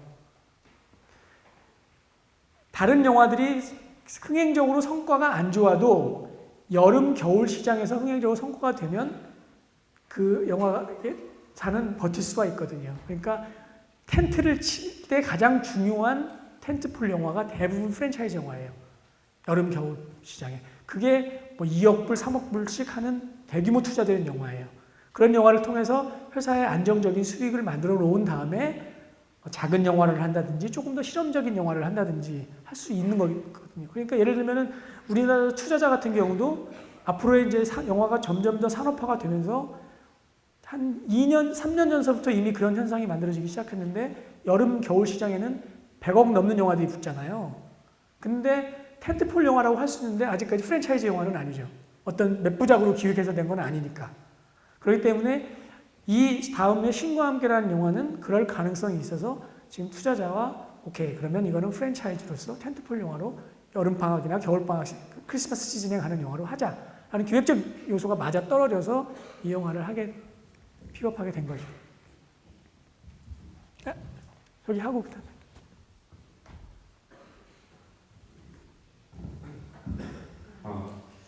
건설환경공학과 최승기라고 합니다. 그 영화를 만들 때 지금 보니까 그 캐스팅이 굉장히 중요한 것 같거든요. 캐스팅 계속 중요한 것 같은데 이 보통 보면 이거 간간히 이제 신인 배우들 아니면 신인 감독님들이 많이 나와서 영화를 많이 찍거나 또는 출연을 하게 되는데 지금 김호성 제작자님께서는 만약에 어떤 기준을 두고 배우를 섭외한다든지 감독님들 섭외한다든지 어떤 그거에 대한 생각을 특히 그 신인들에 대해서 어떤 생각을 가지고 있는지 알고 싶거든요. 질문들이 거의 너무 좋은 질문들이어서 참 그게 어려운 일이거든요. 왜냐하면 관성적으로 사실 정말로 시장에서 인지도도 있고 능력도 검증된 감독하고 하는 게 제일 편하죠. 그러니까 예를 들면 이런 거예요. 그러니까 헐리우드 같은 경우나 미국이나 좀 선진국의 어떤 산업적으로 좀 완성되어 있는 시장에서는 에이전트 문화가 되게 발달돼 있어요. 에이전트. 우리가 생각하는 에이전트라고 하면 한국에선 에이전트가 제일 발달되어 있는 건 부동산이죠. 우리 집 살라고 그러면 복덕방 가잖아요. 그래서 나 이런 집 살라고 그러면은 그러면 금액 얼마 정도 생각하십니까? 그러면 전세 어쩌고해서 가면 이런 데도 있고 딱 보여주고 가서 자기가 이렇게 좀 조건이 맞는 데를 사면 되잖아요. 그게 이제 제일 발달된 게 이제 에이전트인데 한국의 에이전트 문화가 그거 이후에는 발달된 게 없어요. 왜냐하면 한국은 이렇게 거간꾼이라 그러잖아요. 거간하게 시키는 사람을 약간 사기꾼식으로 이렇게 약간 폄하하는 어떤 그런 분위기들이 있어요. 거간꾼 그래가지고. 그래서 브로커리. 근데 미국은 브로커리라는 직업이 굉장히 중요한 서비스를 업을 하는 거거든요. 그러니까 예를 들면 똑같은 거예요. 집을 사고 싶어서 복덕방 가면 집을 살 수 있듯이 내가 돈이 있어요. 돈이 있는데 에이전트를 찾아가요. 나 돈 100원 있는데 이 100원 갖고 영화 만들 수 있겠냐? 그러면 감독, 시나리오 작가, 프로듀서 다 에이전트에 소속돼 있어요. 그럼 거기서 다 이렇게 모아서 그 다음에 거기서 컨설팅도 해줘요. 그래서 다 해서 그냥 영화 만들면 돼요. 망하거나 흥하거나 그건 잘 모르겠지만 해줘요. 그러니까 쉽게 만들 수 있는 환경이 만들어진 거죠. 누구든지 돈만 있으면 영화를 만들 수 있는 환경이 에이전트가 있어서 그건 가능해요. 근데 한국은 영화 만들려면 그 에이전트 없잖아요. 누구한테 가서 해야 되겠어요. 그래서 쉽게 얘기해서 에이전트에 가서 돈이 있는데 난 처음부터 내가 집을 고르듯이 감독은 이 감독하고 뭐하고 할 수 있어요. 그런데 돈에 따라서 틀린 거죠. 그러려면 돈이 많이 필요하고 시간을 그럼 지금 이 감독은 언제까지 뭐 찍게 되니까 그때까지 기다리시겠습니까? 뭐 해서 스크립트 붙여갖고 할 수 있어요. 근데 한국은 그게 안 되기 때문에 처음부터 자기가들이 다 해야 되잖아요. 그래서 유능한 프로듀서가 필요한 건데 이제 아까도 얘기했지만 능력을 인정받고 능력이 있고 좋은 스크립트를 갖고 영화를 만들면 여기 계신 분들도 너무나 쉽게 다 할 수 있잖아요. 할 수 있는 일이잖아요. 그게 안 되는 이유는 그 시장에서의 영향력이라는 거잖아요. 얼만큼 그 시장에서 인정을 받은 사람인가 그런 것들이 판결이 그 시장에서 평판이 생겨야 투자자나 어떤 사람들이 그 사람한테 맡기듯이 똑같은 경우에 내가 어느 정도 영향력이 있거나 그걸 트랙 레코드라고 그러는데 만든 것들이 좋다라고 한다 그러면 투자자도 믿어주는 게 있으니까 신인 감독하고 일할 수 있는 기회가 있어요. 거기에 몇 가지 조건이 틀려요. 신인 감독이 영화를 만들 수 있을 때는 몇 가지 조건이 따르는 게 굉장히 좋은 스크립트, 굉장히 좋은 대본이 있다든지. 그러니까 신인 감독이 할 수 있는 그다음에 그가 만든 혹은 그가 조감독을 해서 했던 작품이 굉장히 경력이 많다든지 혹은 그가 만든 단편 영화가 굉장히 신선했다든지 잘 만들었다는 것보다는 신선한 게 더 중요해요. 신선하다든지 그런 것들을 해갖고 그 신인 감독하고 영화를 만들 수 있는 조건이 되긴 돼요. 그때 가장 필수적으로 따른 게 제작을 많이 해본 경험 있는 제작자가 붙으면 그게 이제 신인 감독하고 영화를 할 수 있는데 제일 어려운 게 아까 제가 사이렌 했듯이 완전히 망했던 이유가 신인 제작자의 신인 감독의 온통 신인이었거든요.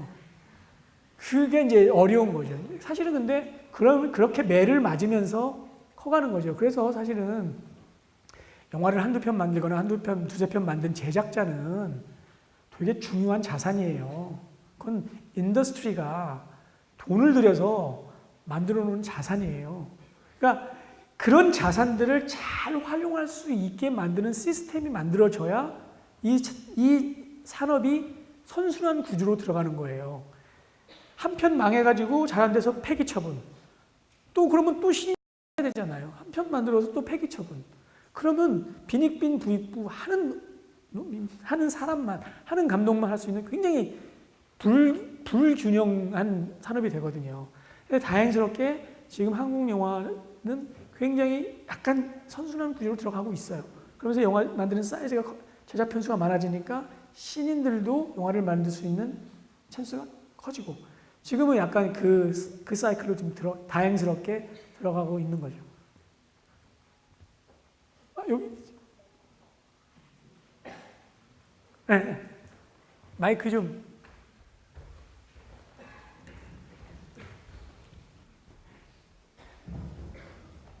안녕하세요. 저 연극영화과 13학번 김윤선이라고 합니다.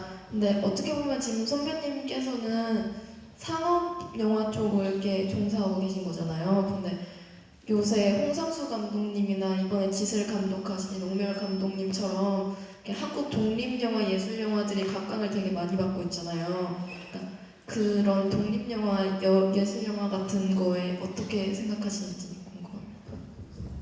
조 교수님 고맙습니다. 질문들이 너무 좋아요. 상상할 수 없을 정도로. 제가 아까 얘기했던 잉크스팟이라고 조그만 프로덕션이 있다고 했잖아요. 그걸 이제 레이블이라고 그러거든요. 제가 혹시 여기서 보신 분이 있을지 모르겠지만 플레이라는 영화를 2년 전에 만들었어요. 음악 영화인데 여러분 혹시 밴드 메이트라는 밴드를 혹시 아시는지 모르겠는데 메이트에 관련된 메이트와 누구지? 원스 나왔던 글렌 한사드에 관련된 그 2년에 관련된 영화를 한 2억 정도 들여서 제가 그냥 개인적으로 만든 게 있어요. 플레이라고.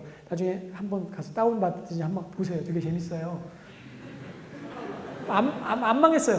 그거 본전했으니까 그건 안 망했는데 그건 안 망해서 굉장히 독립영화로서 그 인정을 받고 재밌는 음악 영화로서는 굉장히, 왜냐하면 제가 밴드를 했다고 그랬잖아요. 그래서 밴드에 대한 애정이 너무 많아서 만든 영화인데 저게 재밌어서 거예요. 그러니까 아마 대한민국에서 몇 안 되는 상업영화와 독립영화를 같이 하는 제작자일 거예요. 제가. 그래서 그 답을 다 드릴 수 있는 건데 제가 뭐 광해하고 뭐 이거 하면서 너무 좋은 제작과 투자 여건에서 욕을 먹을 정도로 극장을 뭐 1000개를 잡아가지고 다른 영화를 뭐 다 죽였느니 막 온통 비난의 대상이 됐잖아요. 광해 때. 반대로 이제 뭐 독립영화는 다 죽어가네. 그렇게 하는 어떤 상황에도 놓였고, 마찬가지로 제 영화를 개봉할 때는 트랜스포머가 개봉이 됐어요. 그래서 저는 극장 12개 스크린 잡아놓고 이거 더 해야 되는데 못한다고 막 울고불고 할 때가 있었어요. 그러니까 양식을 다 경험하는 거죠. 그리고 지금 또 정윤철 감독하고 또 작은 영화도 기획하고 있어요. 그런 영화를 한 3-4편 좀 또 기획하고 있어요. 작은 영화를. 근데 솔직히 고백한데 영화 만드는 재미는요, 작은 영화가 훨씬 재밌어요. 한 1000배는 재밌어요. 상업 영화보다. 영화 만드는 재미는. 그런데 결국은 그럴 수밖에 없어요. 빛이 세면 그림자도 셀 수밖에 없거든요. 지금 상업영화 쪽에 상업영화가 좋은 상황에 가기 때문에 어쩔 수 없이 이 독립영화가 받는 그림자가 짙을 수밖에 없어요. 근데 방법은 그렇다고 해서 상업영화를 죽이면 안 돼요. 어쨌든 돈은 거기서 나오거든요. 거기서 돈이 나와야 문해진흥기금도 3%씩 받아서 그걸 영화진흥위원회에 줘서 거기서 독립영화를 지원하거든요. 그러니까 상업영화가 잘 돼야 되는데 결국은 상업영화 때문에 독립영화가 안 된다는 것은 결국은 딱 하나 문제점이거든요. 배급의 문제점이거든요. 적어도 독립영화가 2주 동안 100개 스크린은 걸려줘야 되거든요. 제 영화가 제일 많이 걸린 게 36개 정도 걸렸거든요. 저 영화가 아마 저기 플레이가 한 15,000명 정도 했을 거예요. 그래서 뭐 독립영화 지원은 괜찮은데 그때 이제 뭐 좋은 독립영화가 되게 많이 나왔어요. 파수꾼도 그때 제 영화 만들 때 나왔던 거고. 결국 그거는 뭐냐면 약간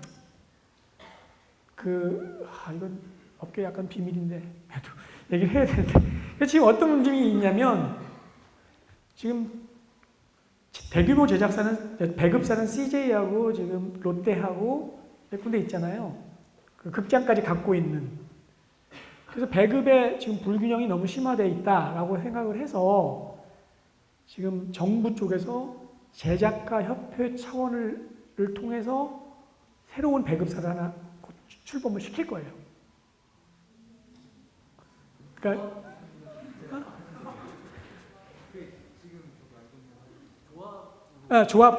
조합을 그러니까 지금 국가적 차원에서 조합을 많이 육성하려고 그러거든요. 그래서 조합 개념으로 해서 그들을 하고 상대를 할 수 있는 배급사를 지금 거의 이제 발기가 끝나서 이제 만들어질 거예요. 그러면 여기서는 아무래도 대규모 상업 중심보다는 그런 작은 영화나 그런 것들을 그런 식으로까지 100% 들어갈 수는 없지만 조금 더 우호적으로 할 수 있는 그런 분위기를 지금 만들어 가는 중이거든요. 그러면서 지금 상업영화 쪽에 갖고 있는 배급과 조금 더 경쟁적으로 이쪽에서 인센티브도 좀 더 주고 지금 하는 움직임을 해서 상업영화랑 경쟁체제에서 살아남을 수 있고 여기에서도 조금 더 어떤 산업적으로 비용이 더 나와서 그런 것들을 만들 수 있는 시스템을 지금 만들어 가려고 그러는데 이것도 사실은 상업영화가 되기 때문에 이런 움직임도 있는 거지 여기 망하면 여기도 안 되는 거거든요. 그러니까 공존을 해야 되고 지금 좋은 방향으로 지금 그런 움직임들이 있어서 상업영화를 하시는 분들도 지금 다 공통적으로 생각하는 게 모든 상업영화의 씨앗은 독립영화에서 나올 수밖에 없다. 독립영화나 작은 영화나 예술 영화들이 좋아지지 않으면 어디서 공급받을 거예요? 그 수요를 어디서 할 거예요? 다 거기서 들어오는데 지금 그런 생각들을 갖고 있기 때문에 조금은 좋아지지 않을까 약간 좀 희망적으로 생각하면 지금 현재 진행되고 있는 움직임이 생각되는 거죠.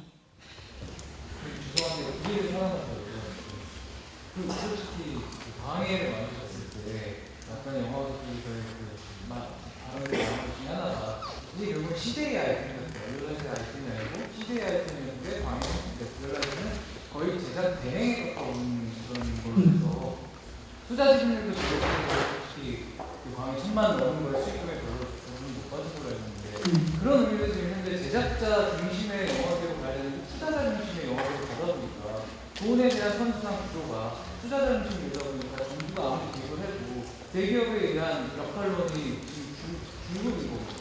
그 부분에 대해서는 결국은 컨텐츠 비즈니스의 핵심은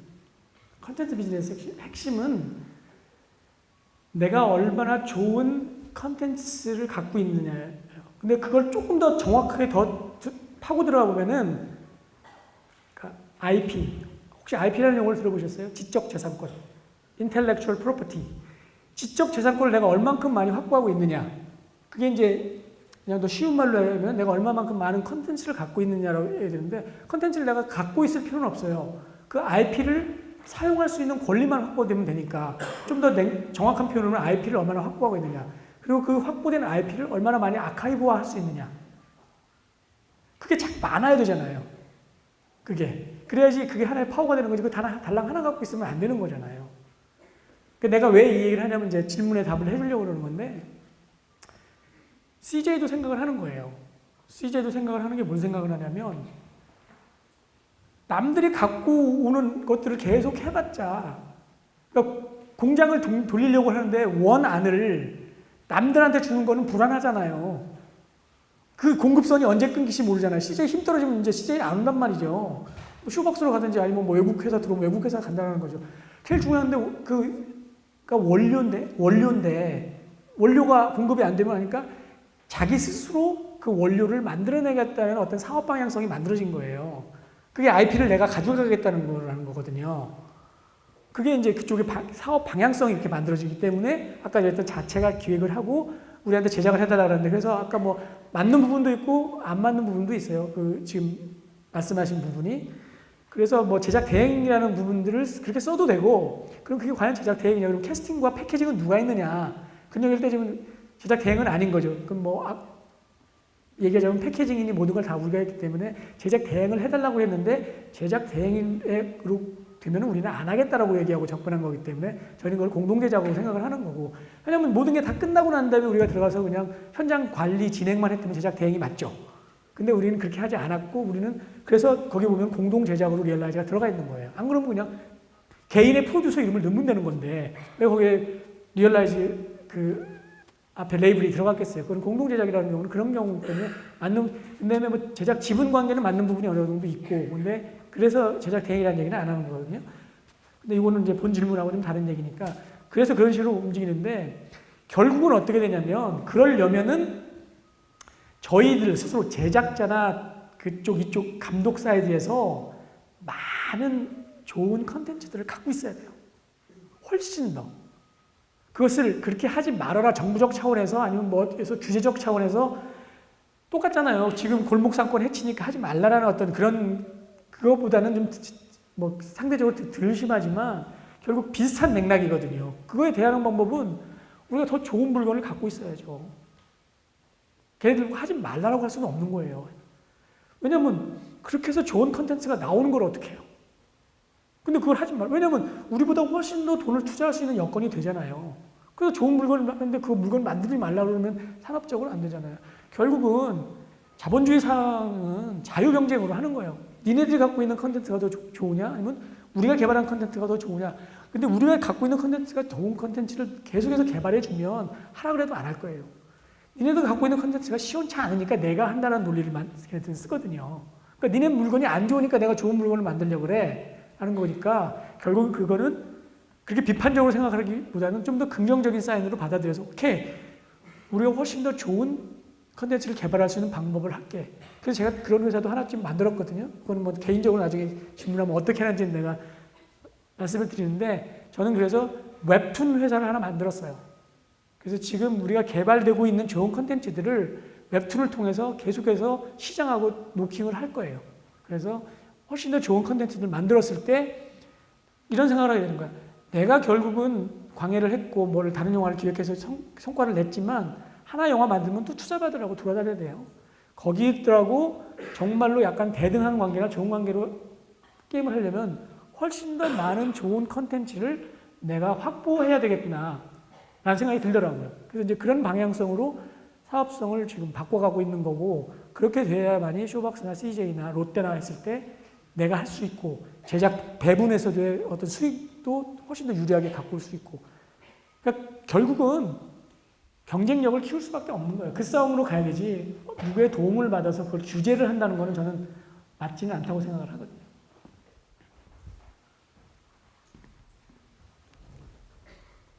그냥 쉬지 않고, 아니 화장실 갔다 오실 분들은 갔다 오셔도 되고요. 그냥 계속 진행하겠습니다. 네, 생명과학과 한상우입니다. 좀 분위기가 너무 무거워서 질문이 좀 힘든데, 전문적인 질문보다는 저는 왜 배우들 같은 경우는 헐리우드 가는 게 막 꿈이라는 배우들도 많이 있고 하잖아요. 근데 감독이나 프로듀서 입장에서도 혹시 그런 것인지, 아니면은 프로듀서 입장에서 혹시 내가 이 직종에서 살아가면서 지금 내가 하고 싶은 영화를 만들고 하지만 그래도 마지막에 이 직종에 있는 동안에는 적어도 이 영화만큼은 나의 목표이거나 꿈이라고 생각하시는 영화 구성을 갖고 계신지 궁금해서. 내가 하려고 한 순서대로 질문이 나오는 게 어쩐 일인지 모르겠어요.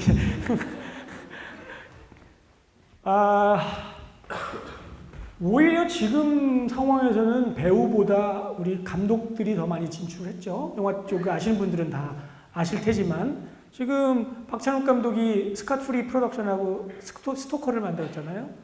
그 다음에 어쨌든 김지훈 감독이 보나벤투라하고 라스트 스탠드를 만들었고, 한국에서는 좀 박스오피스 스코어는 별로 안 좋았지만, 그 다음에 지금 곧 있으면 아이스피커라고 한국말로는 설국열차, 봉준호 감독이 헐리우드 배우 써갖고 지금 그 누구죠? 이름을 까먹었는데 그 뭐예요? 캡틴 아메리카 있잖아요. 어벤져스에서 캡틴 아메리카로 나오는 애. 걔가 주인공으로 나와요. 그 봉준호 감독 영화에. 그 친구 이름 크리스 에반스인가? 크리스 에반스가 주인공으로 나온 영화를 지금 봉준호 감독이 찍어서 7월에 개봉을 해요. 이미 헐리우드에 지금 한국 감독이 3명이 진출해 있어요. 그래봤자 한국 배우야 뭐 전지현, 뭐 이병헌 정도밖에 안 갔잖아요. 근데 그것도 메인 롤이 아니고 약간 병헌 씨야 이제 하지만 어쨌든 지금 그렇게 가 있단 말이죠. 그리고 어저께 제가 미국에 있는 프로듀서를 만나서 얘기를 했는데, 김지훈 감독한테 책을 전해달라고 그래서 화이트아웃이라는 책을, 시나리오를 한 5천만 불 사이즈 영화를 하나 줬어요. 헐리우드에서 굉장히 많이 찾아요, 지금 한국 감독들을. 그러니까 이게 뭐냐면, 지금 헐리우드 애들 큰일 났어요, 지금. 진짜 큰일 났어요, 지네들. 왜냐면, 보세요, 요새 재밌는 영화 만드는지. 재미없잖아요, 걔네 영화. 재밌는 게 뭐가 있어요? 맨, 아이언맨, 배트맨, 걔네들이 할 수 있는 게 프랜차이즈 영화밖에 없어요, 이제.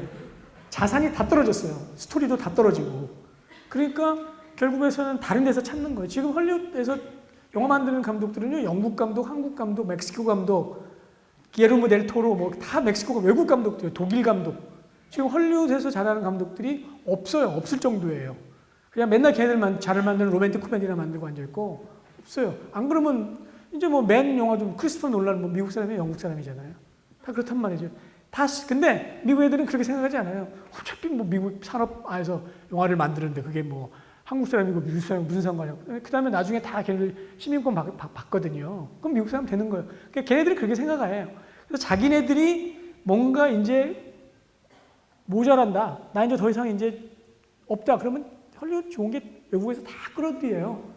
그리고 그걸 자기 자산화하는 게 헐리우드 시스템이에요. 그래서 지금은 이제 한국 감독에 대한 그 요구가 되게 많아요. 그래서 이제 시나리오들이 굉장히 많이 오고, 아까 얘기했던 그 에이전트에 되게 유명한 데가 이제 CAA라는 곳하고 윌리엄 모리스 인데버라는 데가 있어요. WME라고 미국에. 거기다 한국 감독들이 소속돼 있어요. 그 에이전트에서 그래서 맨날 그 시나리오들이 그 에이전트에서 감독한테 넘어와요. 왜냐면 에이전트는 다 집 살려면 집 많이 보여줘야 팔리잖아요. 그냥 막 보내요. 그래서 그 중에 하나 걸려라라고 막 10개씩 막 보내는 거예요. 그게 에이전트의 역할이에요. 그래서 지금 그렇게 하고 있고 이제 나한테도 와요. 나한테도 그 시나리오가 왔어요. 이제 프로듀서한테도 이제 오기 시작을 한 거예요. 그래서 제가 지금 요 신과 함께 말고 글로벌 프로젝트로 진행하고 있는 게 있어요. MDK라고. 제목이 MDK인데 뭐냐면 마우이 디치키즈라는 근데 하와이 마우이에서 일어난 일이거든요. 하와이 마우이에서 일어난 일인데 하와이 디치가 도랑이잖아요. 영어로 디치가 도랑이거든요. 키즈가 애들이고 하와이에 가면은 사탕수수밭이 되게 많잖아요. 다 거기 우리나라 이민자들 다 사탕수수밭에서 그거 배우면서 했잖아요. 얘기가 이제 1937년도 얘기인데 그 애들 거기서 수영하고 노는 애들이 있어요. 거기서 그 또랑에서. 그래서 결론적으로 미리 얘기를 하면 거기서 수영하던 애들이 48년 런던 올림픽 가서 금메달을 따요. 그런 실화가 있어요. 되게 유명한 올림픽 히스토리인데 근데 그 재밌는 게 뭐냐면 그 애들을 수영을 가르친 사람이 일본인 2세예요. 소이치 사카모토라고 일본 사람인데 일본 과학 선생님이에요. 근데 애들이 학교 안 오고 맨날 거기서 수영하고 말썽 부리니까 그 농장주가 너 거기서 애들 좀 관리해라 라고 했는데 선생님이 보니까 애들이 수영을 되게 잘하는 거예요. 어렸을 때부터 거기서 맨날 놀았으니까. 그래서 이 사람이 수영을 가르쳐요. 이 사람이 수영을 가르쳐요. 근데 이 사람이 과학 선생이라 수영을 못해요. 근데 어떻게 수영을 가르치겠어요? 그래서 근데 책도 없으니까 30년 되니까 하와이 완전 총구석인데 그 내용 중에 뭐가 있냐면 걔네들이 이제 메인랜드로 본토로 수영 시합하러 가거든요. 그때 코카콜라를 처음 봐요. 나 그래서 그 광고 하자 그러려고 그랬어요. 그 옛날에 그런 얘기 있는데 그 코카콜라를 처음 봐. 이게 뭐냐고 그럴 정도로 시골 애들이었는데 근데 그 당시 수영은요 아이비 스포츠예요. 왜냐면 수영장이 많지 않기 때문에 뭐 하버드, 예일 그런 애들이나 그 대부분 국가대표들이 그 아이비리그 선수들이 국가대표였었어요. 그래서 시골에 있는 애들이 그 예일 대하고 시합을 하는 거예요. 그 국가대표가 돼서 나중에 올림픽에서 메달을 따는 얘기인데 그 선생이 그래서 책이 없으니까 그 적십자 교본에 보면 사람 구할 때 수영하는 법 그거 보고 가르치는 거예요. 그리고 시내에 나가가지고 그 이렇게 그때는 극장이 우리처럼 뭐 일주일에 한두 개 바뀌는 게 아니라 1년 내내 타잔만 해요. 극장 1년 내내 타잔만 해요. 그러니까 근데 타잔 주인공이 올림픽 메달리스트예요. 그러니까 거기서 수영하는 자세를 보고 와서 가르치는 거예요, 애들. 그런데 걔네들이 금메달을 따는데 그리고 1961년에 스위밍 홀 오브 페임이 생기는데 플로리다에 코치 1호로 그 사람이 헌정돼요. 소이치 사카모토. 근데 왜 그러냐면 이 사람의 수영을 가르치는 방식이 가장 기본적인 메소드가 돼요. 그게 왜 그러냐면 이게 디치니까 이리게이션 관계수로니까 흐름이 있을 거 아니에요. 물 여름에 물이 이렇게 흘러내려가잖아요. 이 사람이 수영을 거꾸로 시켜요. 그러니까 against current라 그래가지고 물결 흐름을 반대로 거슬러 올라가게 시키는 거예요. 얼마나 파워가 생기겠어요, 애들한테.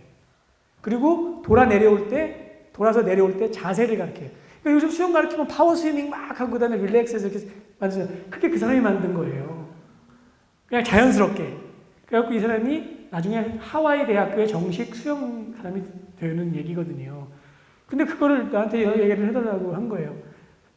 미국에서 스튜디오에서 뒤져 보니까 이건 동양적 정서가 필요하거든.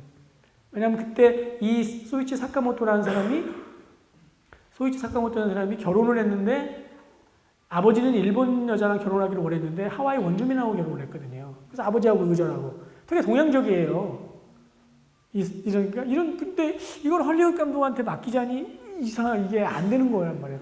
그래서 일본 감독한테 맡기자니 능력 있는 감독이 없는 거야. 그러니까 자기네들 보기에 중국 감독한테 맡기자니 뭔가 이거는 한국하고 일본은 중국하고 일본은 또 좀 더 멀고 그러다 보니까 그러니까 지금 한국이 분위기가 좋아요. 헐리우드에서 한국 감독과 한국 그 프로듀서를 근데 뭐 그 감독을 하려고 하다 보니 이거는 패키징도 다 아시아인들을 해야 되는데 감독만 해서는 안 되겠다. 그러니까 저 같은 프로듀서가 필요한 거예요.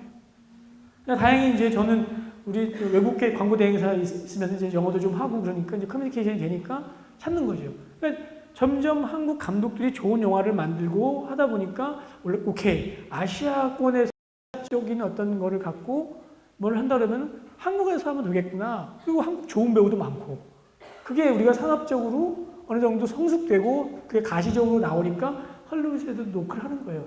그러니까 이제 헐리우드에서 프로듀서를 찾는 시절이 오면은 그건 이제 게임이 끝나는 쪽으로 가는 거예요. 이제 여기서도 좋은 훨씬 더 아까 프로듀서는 일자리를 만든다고 그랬잖아요. 그럼 제가 그 사람들하고 일하면서 물론 미국이라는 건 유니언이 있겠지만 유니언의 노동조합에서 벗어나지 않는 한에서는 제가 한국 스텝하고 일할 거 아니에요. 내가 왜 미국 애들하고 일하겠어요.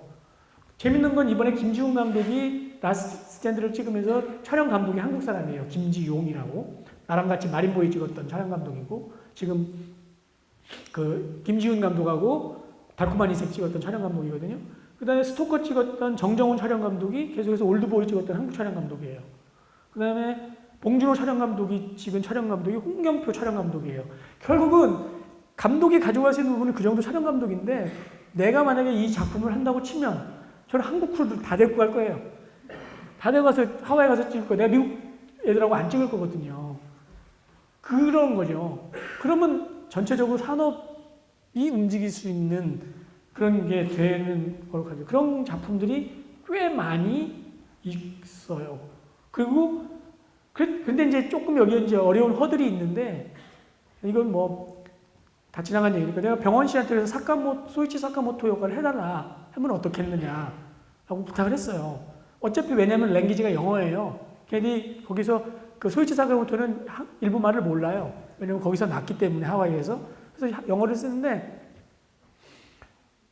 그러니까 뭐 일본인이 됐든 뭐 상관없잖아요. 그냥 동양인이 누기면 되니까. 근데 병원 씨가 되니까 했더니 이제 병원 씨가 아직도 갖고 있는 생각은 한국 사람인데 일본인 역할을 한다는 게 좀 그렇지 않냐. 아직까지는 좀 그렇지 않냐. 그러는 거죠. 근데 저는 그것도 이제는 벗어내버려야 될 생각이라는 거죠. 결국은 어차피 저희 한국의 영화 시장은 한계가 있어요. 1억 명 넘었잖아요. 1억 명인데 더 이상 얼마까지 가기는 더 힘들어요. 이제는 좀 더 시장을 넓혀야 돼요. 그렇게 해서 시장을 넓히지 않았는데 그러면 그렇다고 한국 사람이 한국 역할만 하겠어요. 그래서 내가 야 너 저기 G.I. 조에서는 닌자 다 이거 일본 사람으로 알아. 닌자 하면서 뭐 이거 너 맨날 언제나 닌자하고 우통 벗고 이거 하겠니? 너 이제 나이 들고 그러면 그거 안 돼 이제 너 드라마 해야 돼 드라마. 이제 진중한 얘기 얼마나 좋겠어요. 근데 이제 아직도 그런 게 있는데 언젠가는 이제 그렇게 역할을 소화할 수 있는 배우들이 나타나서 그런 역할을 소비해야죠. 그럴 때 이제 진정한 글로벌이 이제 나올 테니까 아직은 근데 조금 그런 장벽들이 좀 있더라고요.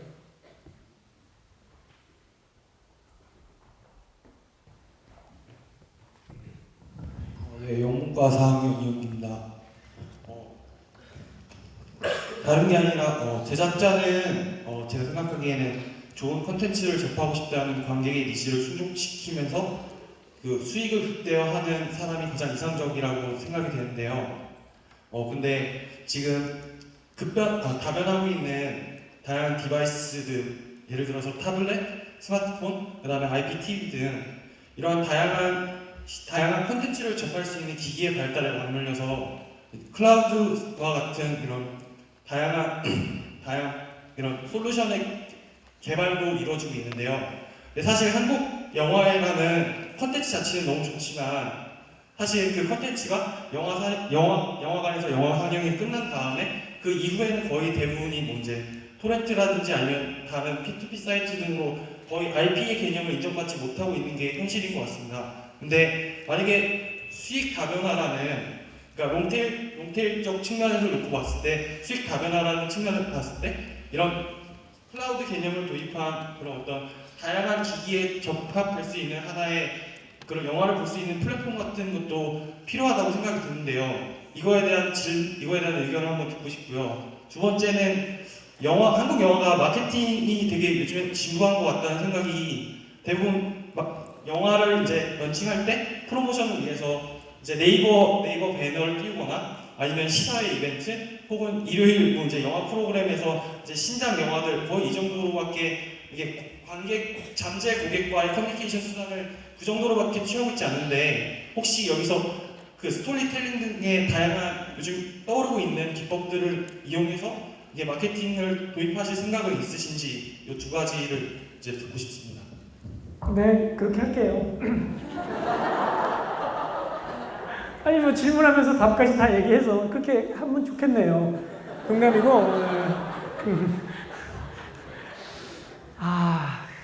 이게 참 이게 어려운 얘기인데 근데 나에 대해서 조사를 하긴 했나 봐. 그런 것 같아요. 보니까 제가 그 광고도 하고 영화도 했기 때문에 아까는 광고가 너무 싫다는 것보다는 조금 하다 보니까 힘들었고 뭐 여러 가지 있잖아요. 어떤 일을 하다 보면 그래도 저는 이제 과도기였다고 생각을 하고 광고 사랑하죠. 멋있는 매체죠.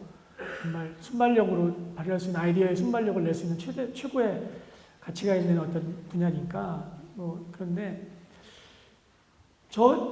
그런 경험들이 나한테는 되게 좋아져서 어느 쪽에서 나름대로 성과를 내다 보니까 두 쪽을 이렇게 약간 컨버전스라고 해야 되나? 이렇게 할 수 있는 어떤 기회가 생겼어요. 그래서 제가 만든 것 중에 하나가 인플루언스라는 게 있어요.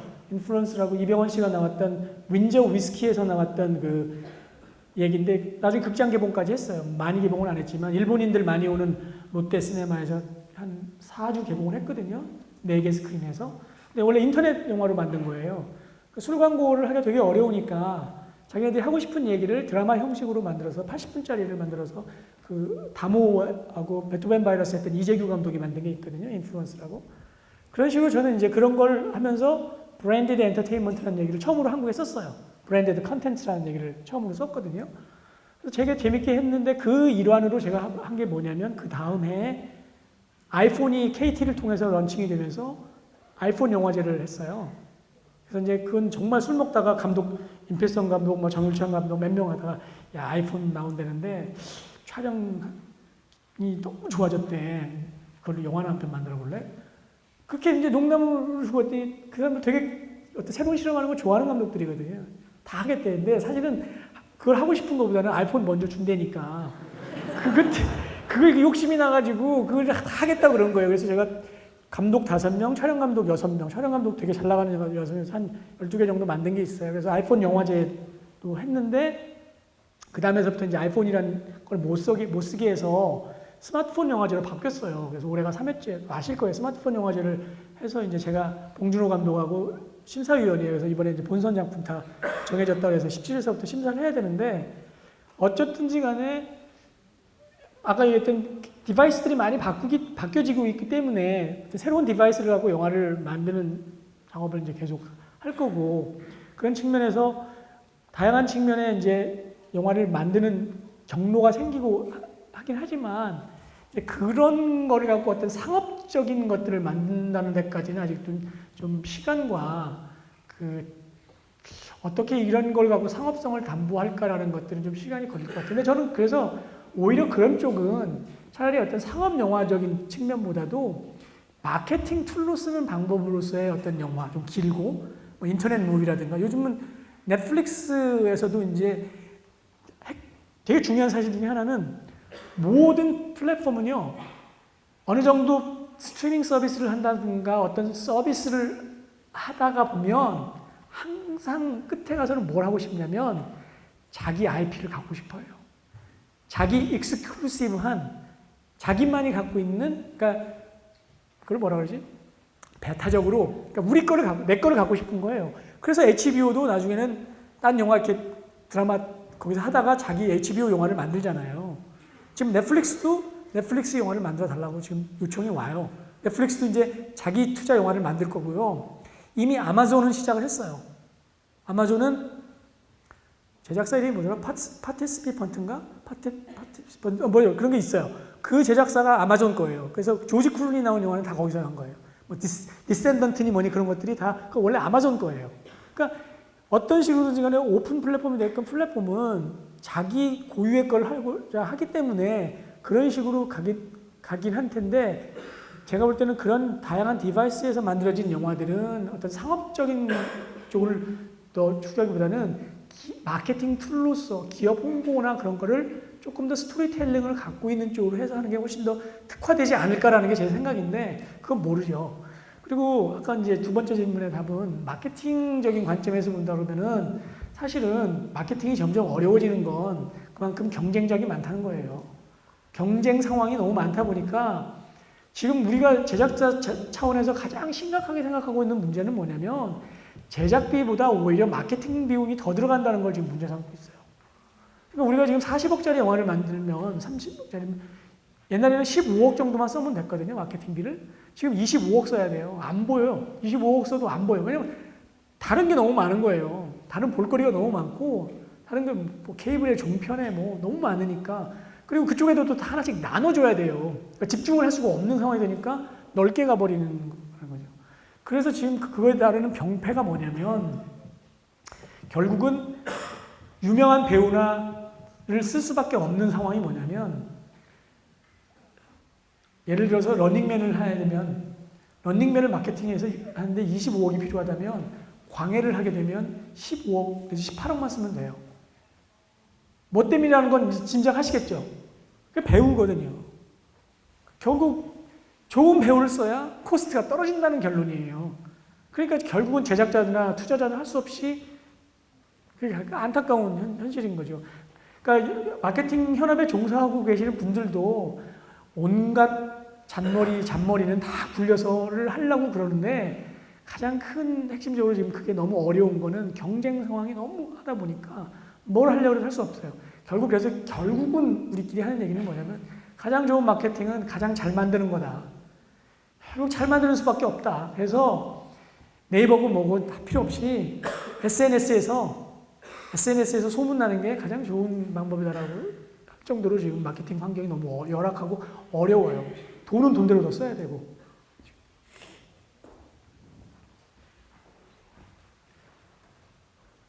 들리시면 그냥 목소리로 해도 될 것 같아요. 네. 안녕하세요. 저는 영상공학부입니다.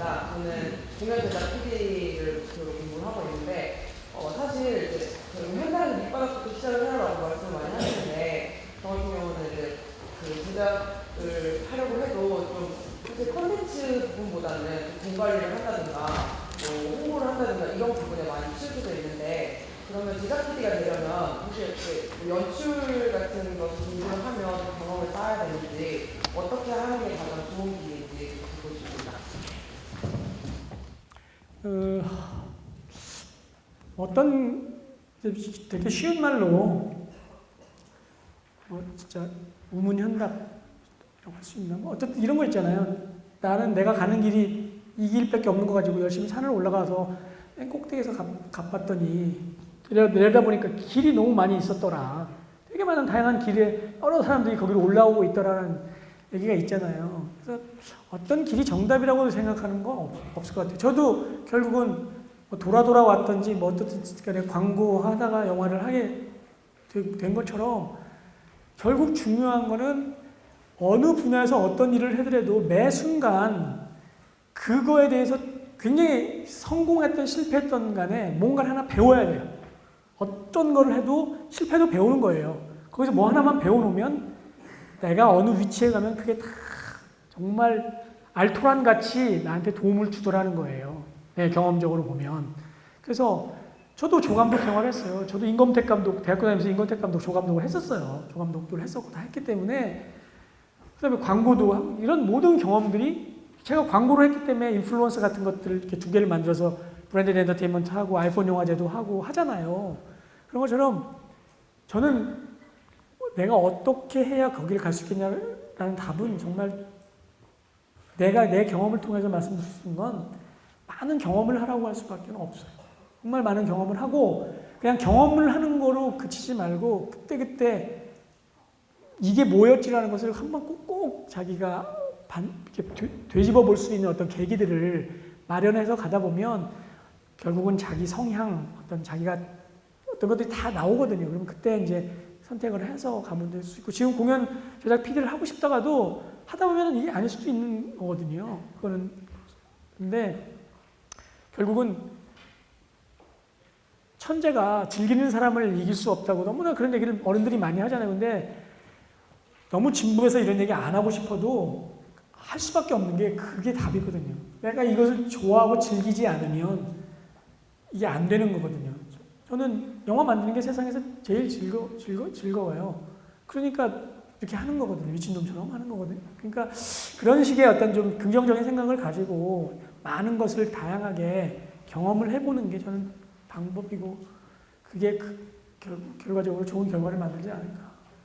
좀 대답이 좀 정확하게 이렇게 하면 딱 된다라고 얘기를 해주고 싶은데 그게 안 돼서 조금. 우리 김호돈 대표님한테 큰 박수를 좀